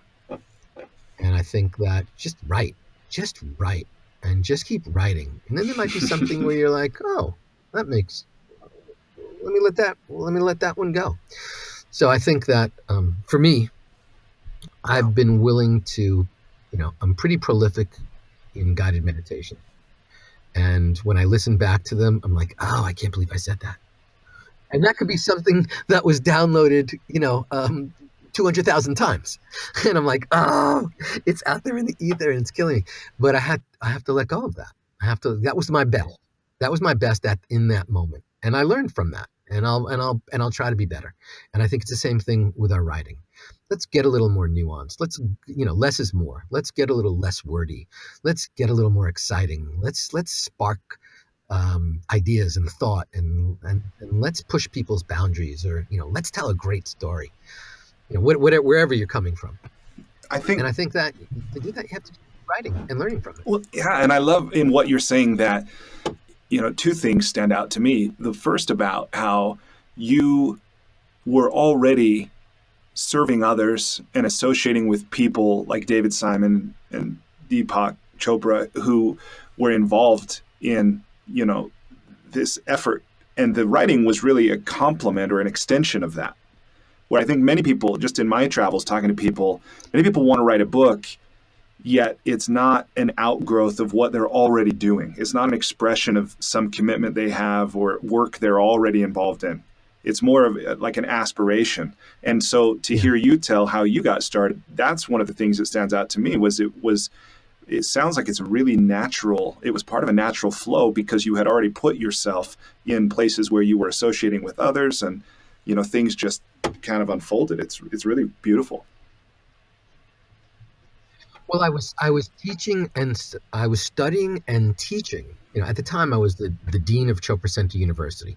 So I was training people, I was teaching them, I was certifying them to be meditation teachers. I was teaching every single day. And I was like, there's only 50 people in the room. There's only 200 people in the room. There's only 500 people in the room. How do I touch 10,000 people with this exact same message that anyone can meditate? I mean, that was the message of Secrets of Meditation. You can meditate anywhere. You pick a technique. Anyone can meditate. That was my premise. But I think it goes back, Brian, to what you were talking about when you first shared that you're leading a meditation group. I think that listen, there's lots of books that people write, and I'm like, I'm going to write this book, and I'm going to make money, or I'm going to get prestige, or I'm going to get success. And the reality is, publishers make money, writers don't. From their books, unless you are, Stephen King, James Patterson or something. Pick the best-selling, 50 Shades of Grey. I don't even know who wrote it, but that's massive. So, but I think when we come to anything, like I'm going to do this thing to make money, like we're seeing in the whole cryptocurrency world, people are coming up with cryptocurrency things to make money, not to advance something. And I think that makes it much, much harder. And I think if we can live our life from our heart, and I'll ask this question, and I pose this question and go fairly deep into it in Sacred Powers. What holds your stars apart and your universe together? It's that simple. Go deep into that exploration. What holds your stars apart, and what holds your universe together? What matters most to you? What do you care about? What sparks your passion? Whatever it is, go there. And if telling a story or if expressing something in a written form or in a video form makes sense to you, then share that and own your impact. We're not all F. Scott Fitzgerald coming out of the gate. And anyone can write. We all can write. We all can't write well. We all can't write in a compelling way. But I think it's like everything else. When people say to me, "What's my purpose in life?" and they sit there and they think about it, and I go, "Well, why don't you just write down the answer to that question? What holds your stars apart and your universe together?" And they're like, I can't, I'm stuck. I can't. And I'm like, just write it. You can always change it. We know that. Here's an important component of this. Not that I'm into military metaphors, but when a laser guided missile is off course, the entire trajectory, it is correcting itself perhaps hundreds of times per second because it's off.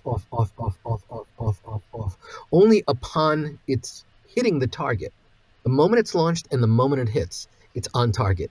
And every millisecond in between is off. And we have to not view that as like a failure while we're working on something. Of course, you can write some. That's why I say write every single day and look at something horrible that you've written and then go like, oh, that's just pathetic. I'm so glad no one's going to see that, and write again the next day, and maybe work on that same thing or maybe write something new. But I think we have to hone our craft. And that's the key. And if you find yourself creative in some way that you want to express yourself, whether in music or dance or songs or video, and you got a great writing, voice. Great. I write because I don't necessarily think I've got the perfect face for radio. So I figure maybe I can write things that will touch people. Yeah, so my voice and my words are a lot better than I don't know that I'm not George Clooney. No. So so that inspires me to how can I touch you more deeply, with a word. And sometimes I'll chew on one word for an hour, in the final in the final stages, like when I was moving from 800 pages down to 250 pages for Sacred Powers. They were like, what's a better word? What's a better phrasing? What will convey really more of what I want to say? I'm being sloppy here. Let me be more impeccable with my word. Tell me how you keep when you're talking about 800 draft manuscripts and you're writing every day, how do you stay organized? Is there softwares? Do you use Word? Do you use Scrivener? Do you use, something else? Some file nomenclature? Just how do you manage the content that you produce so that you don't feel like you're reinventing the wheel every time and it's actually being shaped into something that's going to get done one day and serve someone? Yeah, I'm the worst person to ask for that. I wrote Secrets of Meditation on legal pads, and then transcribed it. That was fun. And that was a powerful editing process. I was like, really? I don't want to say that. So that was, I've been I'm an Apple person now, but I was a Microsoft person and I just used Word. And now I'm an Apple person and I just use Word. And everyone tells me that Scrivener's a better, everyone has used a more effective or efficient process that I know than I have. But because I'm writing every single day, I'm really big on folders and really big on keeping my folders together in where I am. So I tag my folders and I pay a lot of attention. If you're going to go my route, which is the least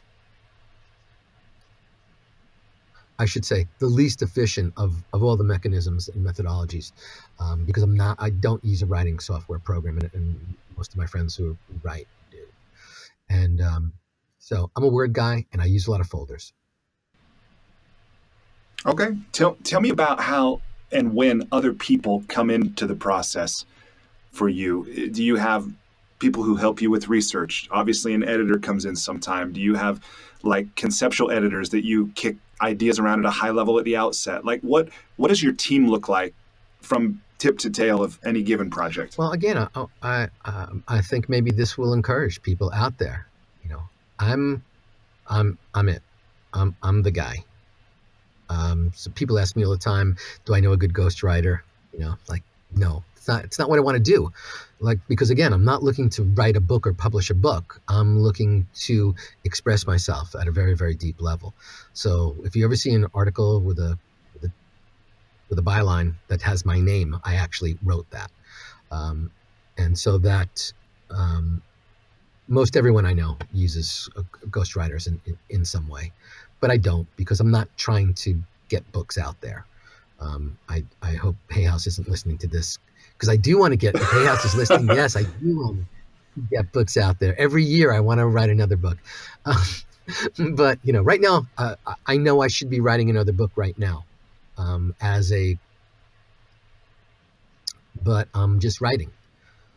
So I haven't put it together yet. I haven't written a proposal. I haven't done any of those things. So here's how it works in the real world. You write the table of contents. You have maybe you have a preface or an intro, or maybe just 1 or 2 pages that explains really what this is about, where it's going to go, and how that's going to unfold. And then you write that sample chapter. That's like the killer sample chapter. And you can't have in your mind, oh, it's not that good, but they'll know there'll be other things. Or maybe you don't get it because you haven't read the chapter before or after. No, that you have to write the greatest chapter you've ever written on anything. And it doesn't have to be 30 pages. It could be a 10-page brilliant sample chapter. And then that's what it's a sort of like a little intro, a table of contents, and a sample chapter. And that's what I have. I even did that with Secrets of Meditation. Even after they were like, hey, what do you got? I was like, well, rather than giving the whole manuscript, because I wanted to get the green light fast, I was like, I plucked what I felt was a great chapter out of it with the table of contents and the setup. And so that's what I do. So I wrote 5 drafts of Sacred Powers.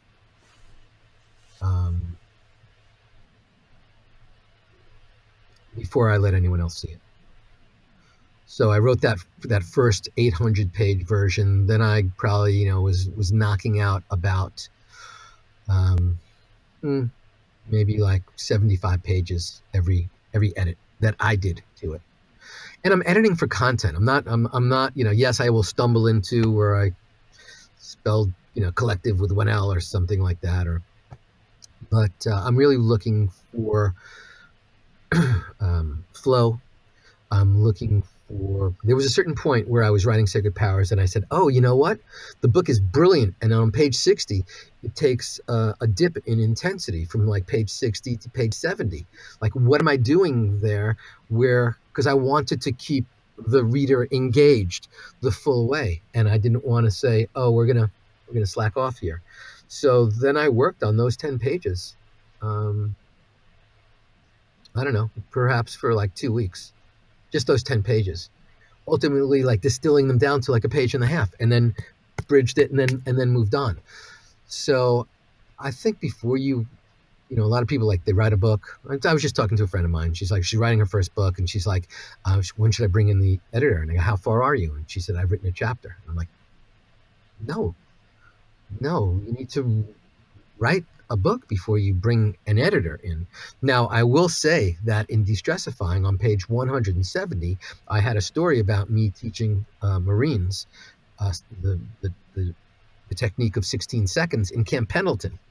And the editor, once I had submitted it, said, hey, you buried this. You buried this at page 170. This should be page 1. And so you open Destressifying and it talks about me. And I said, why should that be page 1? She said, this explains who you are. It's a fairly self-deprecating story of me being overwhelmed, teaching Marines who are like these magnificent beings who are like, yeah, we just did 4 tours in Iraq and Afghanistan. What could you possibly have to teach us? And so they said, it's interesting. It's engaging. It lets people know who you are, and let it flow. So I would say, write. No, everyone doesn't have to write the 250-page book. What are some of the greatest books that are 100 pages? 7 Spiritual Laws of Success. I think it's 119 pages. The 4 Agreements by Don Miguel Ruiz. I think it's 130 pages. The book doesn't have to be 270. I believe, keep in your mind, less is more. And after you've done your 2nd, 3rd, 4th, 5th, when you think, all right, it's perfect, that's when I would bring in an editor. And don't bring in an editor who likes you, and don't bring in an editor who's enamored with you, because that happened, at a certain point. And they were like, oh, I'm so honored. And I'm like, oh, no, I don't. I want you to not know who I am and to hate me. That's actually what I'm looking for in an editor. Also, you have some skills. Yeah. So talking about things external to us that can help us get our projects done, tell me about your experience with deadlines. I myself have struggled to self-impose a deadline and, adhere to it and get something done. And I feel a different sense of urgency, and I see that I often deliver if it's an external thing. What's your experience like with deadlines, both internal and external, and what advice do you have for others about that? Well, Secrets of Meditation and Destressifying, I had the same editor. And that editor at Hay House, and that editor, she was brilliant, and she also had great confidence in my ability to deliver a manuscript at a certain point in time. So she said, deliver this to me 6 months before pub date. So it was always like a work back schedule. So we were like, well, the publication date is going to be Secrets of Meditation was September 4th, 2012. And Destressifying was like August 27th, 2015. And Sacred Powers was 12/12, 2017. I mean, it was those dates were really clear. And so she was like, here's the pub date. We need 6 months to do the final edits and printing. So give it to me a month before that, and we'll go back and forth a little bit. Sacred Powers, I had a brand new editor. She was great, and out of New York. So I wasn't meeting with her. I never met with her face to face over the book. We would just back and forth a lot. And she didn't. Did she hate you? It's really good. And she did. She's like such a sweet soul. She didn't. But every email I ever sent to her was like, be hard on me. Please be hard on me. I can take it. And I stressed that. I mean, I probably put that in over 25 emails to her in the back and forth. So she said, can you get me that book on January 1st? And I said, for 12/12? I said, you don't have any confidence in me. And she said, no, I do, but we've never worked together. And so we could go back and forth 20 times. And guess what? We did. So much so that Sacred Powers was originally supposed to be the power of your ripple. And then it took on a life of its own. And I said, there are actually more powers than the power of your ripple. And so she really, she held my feet to the fire on that date. And I blew it. I blew the deadline. And I said, can we still get a 12/12? Because I didn't want to come out January 1st of 2018. I wanted to be like right before Christmas. And she was like, I can give you 10 days. And that's why in those 10 days, that was it. I didn't do anything else. I skipped meals. I skipped conversations. I didn't talk to anyone. I didn't reply to an email for 2 weeks. I was totally zoned in. And I think meditating helps you with your deadlines. We would think, oh wait, if you're sitting and wasting a half hour meditating, how can you've just eaten up a half hour? It makes you more efficient. It brings clarity. But I think always do your work back schedule, even if you don't have a pub date. Say, when would I want this book to come out? And let's say like right now, let's say you want a book to come out July 1st of next year.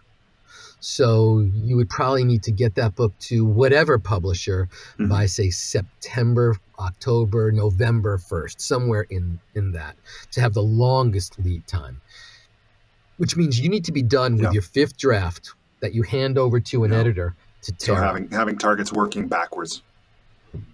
On that September, October, November date. And so I wouldn't bring in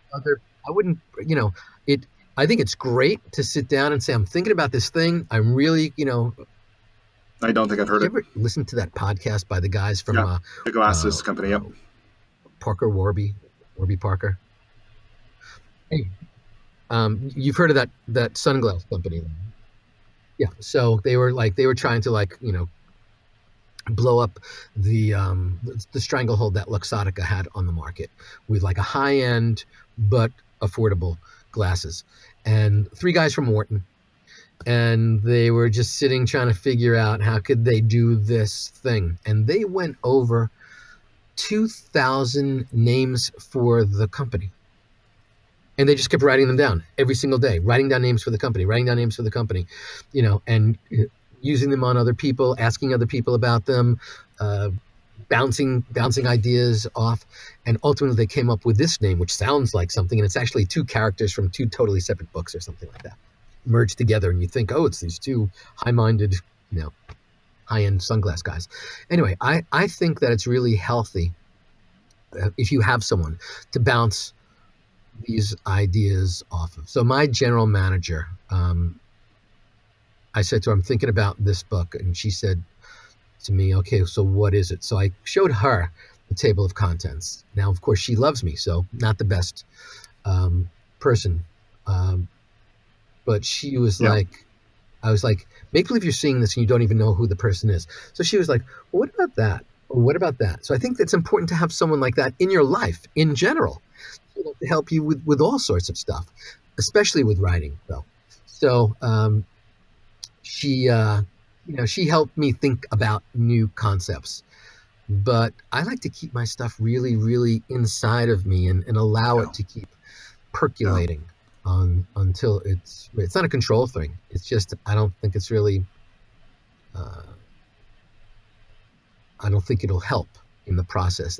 Too early in the process. So we have to all understand what's our creative process. Where Yeah. is it like, all right, I'm done. Now let me bring in someone I else love who that. has another idea. Versus, because if you've got if you've got a song in your heart, you don't need to keep saying to people, "Do you like it?" You got to write that song. If no one ever listens to it, you got to write that song. And so same thing with writing that book. Okay, I love that. I've got just about three more questions. Are you good on time if we cover that? I have another 45 minutes till my next gig. So rock on. Okay, we won't go that long, I don't think, but I guess it's up to you because you get to answer. So the next one I think is my last book related question, and then I just want to come back to a general question. So before we leave the topic of writing and publishing, I just want to ask about something I heard you say when we were together in Seattle, which was, and what we didn't talk about in this conversation right now, I want to acknowledge is that book, The Secrets of Meditation, won the Nautilus Award, which is pretty awesome. Congratulations Thank you. on that. And I remember hearing you say that the profits or maybe your royalties or some portion of that book went to charity. So even though it sold really, really well, you personally weren't enriched. You did a lot of good for a lot of people, not just because you wrote it, but also because the financial aspect went somewhere else. And I'm interested to know where that came in, the process that you decided that would be something you did with that book. And if that's something you would recommend to others, that they have a charitable component of their projects and maybe attach it to something bigger than themselves in that way also. What's your advice to writers about charitable aspects of projects? Well, again, some people do that because they think it'll generate more sales or it'll be perceived in a certain way. And it was 100% of all my proceeds that from Secrets of Meditation, were donated to a whole bunch of different organizations. But I wanted to feel that this was genuinely a gift to the person who had never meditated before or had struggled with their meditation practice. I wanted to feel like this was purely,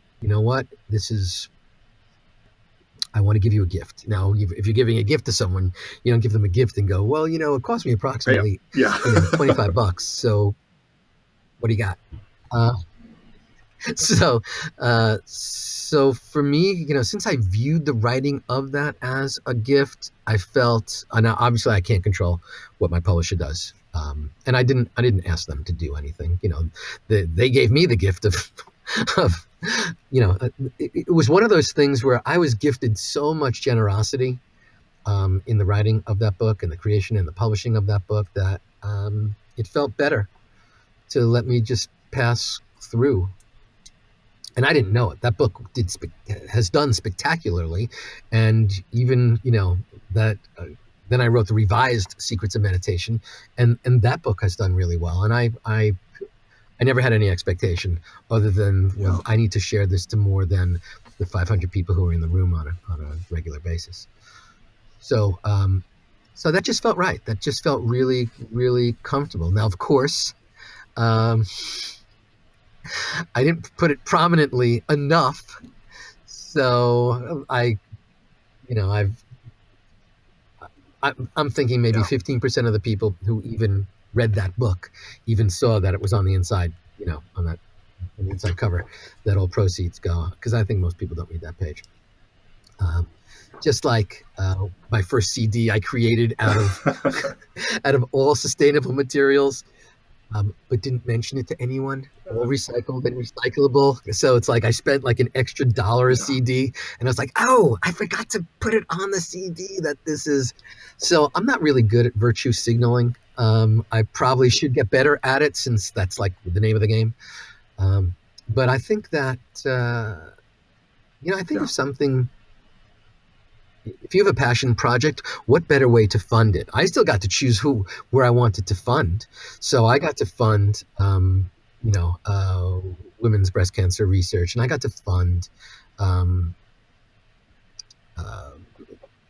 various military veterans organizations, Wounded Warrior, and I got to fund, some really great dog rescue operations.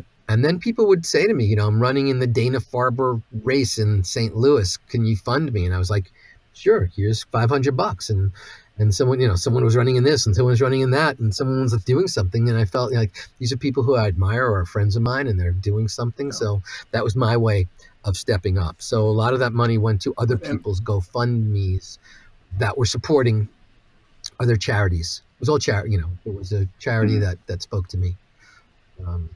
And see, that's a lot of people say, you should teach in the prisons. Well, I taught in the prisons. I guess that's not my thing. What I do is I work for this organization, I'm on the advisory board, Blue Courage, and, works with the Department of Justice and law enforcement. And they work now, with people who are in the world of corrections. And so that's how I serve that. I train people who are guards and in correctional facilities to be more mindful and to use some of these tools and techniques in the work that they do. So it's not always like you have to go there and do that thing. When people say you should teach kids, well, I taught kids for like a year. It's not my thing. So what do? In my teacher training, I teach people who want to teach kids. Yeah. And so that's what I think we always need to do. That's what I mean by the sacred power of your ripple. I think we have an opportunity to not everyone has to march on Washington for a thing. Some people can fund it. Some people can raise the vibration. I didn't go to Washington for the most recent thing, but a friend of mine who helped, fund a bunch of, high school kids from his school, I had him on my radio show. So we don't have to, we don't have to do the traditional or the conventional ways of putting money towards causes. We can find the things that really speak to us and then do the thing from our native energies, from our most inherent skill sets. And that's an important question. How can I help others? How can I heal others? How can I serve others? It sounds very, very selfless, but how can I do that using what fulfills me? Using my gifts, my talents, my innate energies. Yeah, such a great question, and part of what allows it to be not only enjoyable but sustainable. Right. And I think anybody who knows you can see that is authentic to you. I mean, I did your sutra, heart sutra meditation this morning. And on your website, how many meditations you make available at no cost. And like you said, in Sacred Powers, the bonus, people can click right from their Kindle and go to the site. I think it's really cool. And that authenticity and that generosity comes through in the work you do. So I, for one, want to thank you. Right. So I think we can be selfish with what fulfills us. Yeah. We can say well, this really fulfills me. How can I help, heal, and serve others? Yeah. With that thing that's fulfilling me, and then there's really a win-win. So that's how when it's suddenly it's well, it's not really fulfilling. Okay, time out. Yeah, I have to do something else, because we all have stuff that we love. Yeah. So do that. Figure out ways to do that and serve everybody. Yeah, I love that. Okay, so switching back to the conversation about just meditation generally, I'd love to get your perspective if you have. So people who mindfulness into their organization, but they're maybe not in a position of authority. They're not the boss who can just say, hey guys, Monday morning, get in the conference room. We're all going to do this, thing. What do you say to people who are trying to lead up and introduce a more mindful or aware or compassionate, practice in their organization? Yeah. Well, obviously, there's lots of ways that we can do this. I've trained a lot of corporate CEOs, one of my greatest joys was I did some work with Bank of America, Merrill Lynch, and John Thiel, who at the time was the CEO of Merrill Lynch, took a fairly, I would say it was an unpopular position of bringing me in to that organization to teach at a lot of their conferences. And, I just taught 16 seconds and watching your breath, for a couple of minutes, and everybody meditated. And, some people felt it was okay. Some people was not. And really, I just taught it as a tool for mindful performance.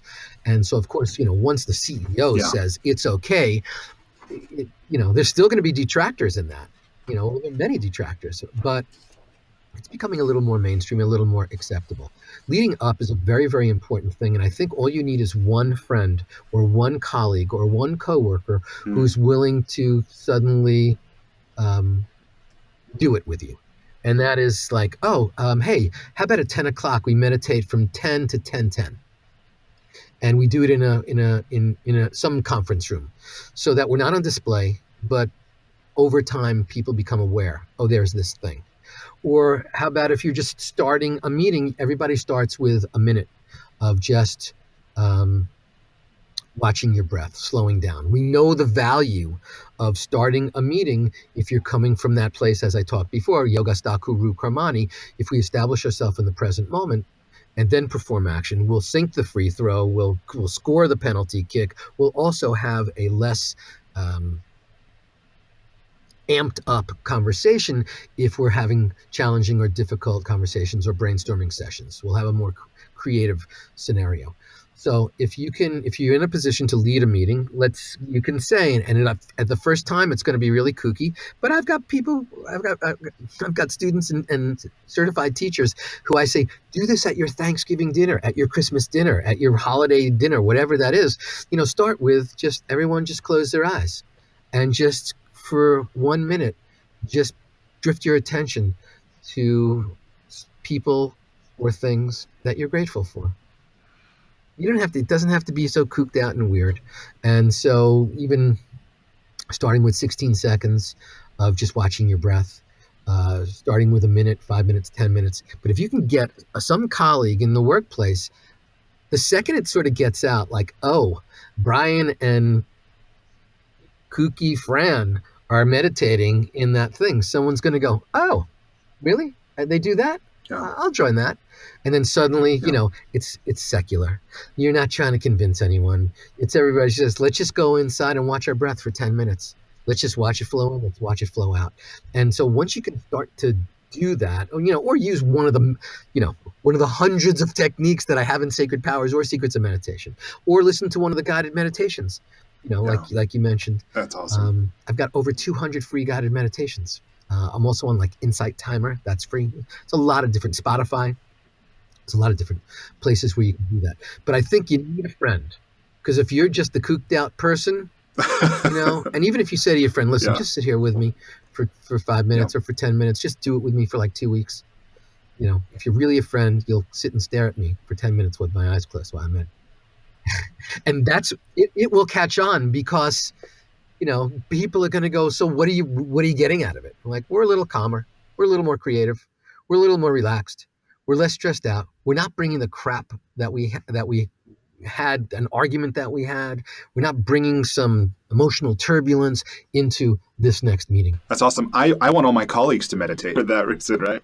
Now, the benefits I get notwithstanding, I wish others would do that. So, well, I want to end, if you're willing, in just a moment, but I want to share something with you before that. I want to end with the 16-second meditation, if you'd be willing, in just a moment. Before we get to that, did you get down to the single epitaph of what will be on your tombstone? Did you? I don't think I've read that. Did you arrive at that? Okay, maybe it's like Gandhi, where he says, "My life is my message," right? No. And I think it's because, I don't believe, a lot of the ancient wisdom traditions say, you are here for a purpose, Brian. You are here for a purpose. And I believe that this snapshot of the moment, we are here for a purpose. I call that Dri, D-H-R-I, Dri. It's an ancient word. It's the root of dharma, and it originally meant that which upholds. But I believe we have all these mini Dri arcs in our life, and there's a snapshot of the moment, and maybe where you were and where you're going, and they all, are overlapping each other. And so I don't think you or I are here for one divine reason in this life. But I think right now we're here for a very, very specific cause, meaning, purpose. And I think that who knows, 10 years from now, 2 years from now, 20 years from now, if that's even possible, 50 years from now, who knows? And so I don't ever want to cap it until it's capped by somebody else. All right, fair enough. Well, I do want to thank you. And one of the ways that I've attempted to express my gratitude is before our conversation here, I went on to kiva.org, the microlending site that helps with entrepreneurs around the world. And I made a little $25 loan to an entrepreneur named Rita in Armenia that's going to help her purchase a computer and also some of her school texts so she can develop and enlarge her professional skills. So I did that on your behalf, and that's a way I just want to say thank you. So before we do the 16-second meditation or whatever you want to lead us through for just a moment or two, if people want to learn more about you, if they want to connect with you, what should they do? You can just go to davidji.com. There's tons of free stuff there, and there's even more and deeper tools, techniques, tips for weaving this into your life. If you join the Davidji Sweet Spot community, which is free, I don't share my data with anybody ever under any circumstances. Obviously, if the feds come, I'm giving you up. But, whatever. Honestly, you can always unsubscribe if you don't like. That unlocks a whole, tsunami of powerful tools. I'm updating probably 3 to 5 new research studies on my site. I travel around all over the place, so I'd love to see you, show up in some places for an hour, other places for a week.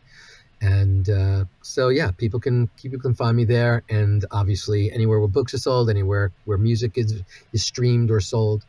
I'm just hoping that we can connect, because as I said, I believe we transform the world by transforming ourselves. We don't need to look any further than our own heart for massive global transformation. Awesome. Thank you. All right. Well, let's wrap with some kind of a lead us through something, and the listeners who want can follow along. Yeah, well, this is really, let's use the easiest one, because, when I first taught this to Marines in Camp Pendleton, it was 16 seconds. And then every week, we added 1 minute. So we meditated for 16 seconds on Monday, Tuesday, Wednesday, straight through the week. The next week we added a minute. It was a minute 16. The next week we added another minute, 2 minutes and 16. And I believe that when we incrementally just add just a little more time, it's painless. It's painless. So I like to start this meditation off by asking you to think about something that might have been bothering you or disturbing you, because this will also teach you the power of the pattern interrupt. So don't go too deep. This isn't therapy, but something that may have someone said they were going to do something, they didn't, something you thought was going to happen, it didn't, or something wasn't supposed to happen and it did. Just get clear on that thing. And again, just an irritation, a disturbance, a discomfort. And now close your eyes and through your nose, take a long, slow, deep breath in, and watch that breath as it goes down deep into your belly. And when it gets there, hold it and watch it and witness it. And now release it. Watch it move up your chest. Observe it the whole way as it comes out of your nostrils. Hold that breath out. Continue to exhale. Keep witnessing it as it goes out. And now breathe normally and open your eyes. And that was 16 seconds. And in those 16 seconds, if you were playing along with me, and Maybe you thought I was going to trick you into the cult, but that was just 16 seconds. You are not in the past. You are not in the future. In those 16 seconds, you were fully present. In those 16 seconds, if you were playing along, you probably weren't thinking about that thing that I just asked you to think about, that irritation or that disturbance. And that's because you can't be in the present moment and be in the past and the future simultaneously. In the present moment, there is no grievance, there is no fear, there's no irritation. In the present moment, there's only this connection to the now. And that's a beautiful thing. And that was a pattern interrupt. Now, maybe in the 17th second, you're pissed again or irritated again. But for those 16 seconds, you weren't. And the beauty is, I didn't tell you, okay, now stop thinking about that disturbance or stop thinking about that irritation. All I said was close your eyes and watch your breath. So now we know if we have 60,000 to 80,000 thoughts a day, a thought every 1.2 seconds, all we have to do is connect to the present moment for 16 seconds. And the thoughts don't stop. Our attention just isn't there. It's fully on the present moment, on the here and now. And that's where we get to ask that question. Here I am in this sacred, precious present moment. What am I going to do with it? And if we can just ask ourselves that question at the end of every 16-second experience, then our best version will show up. At least there's a higher likelihood of our best version showing up. I love that. So great. It's so great to be with you. Thank you, my friend. This has been a lot of fun. Yeah, this is great. Thank you so much for taking the time. Thank you for inviting me.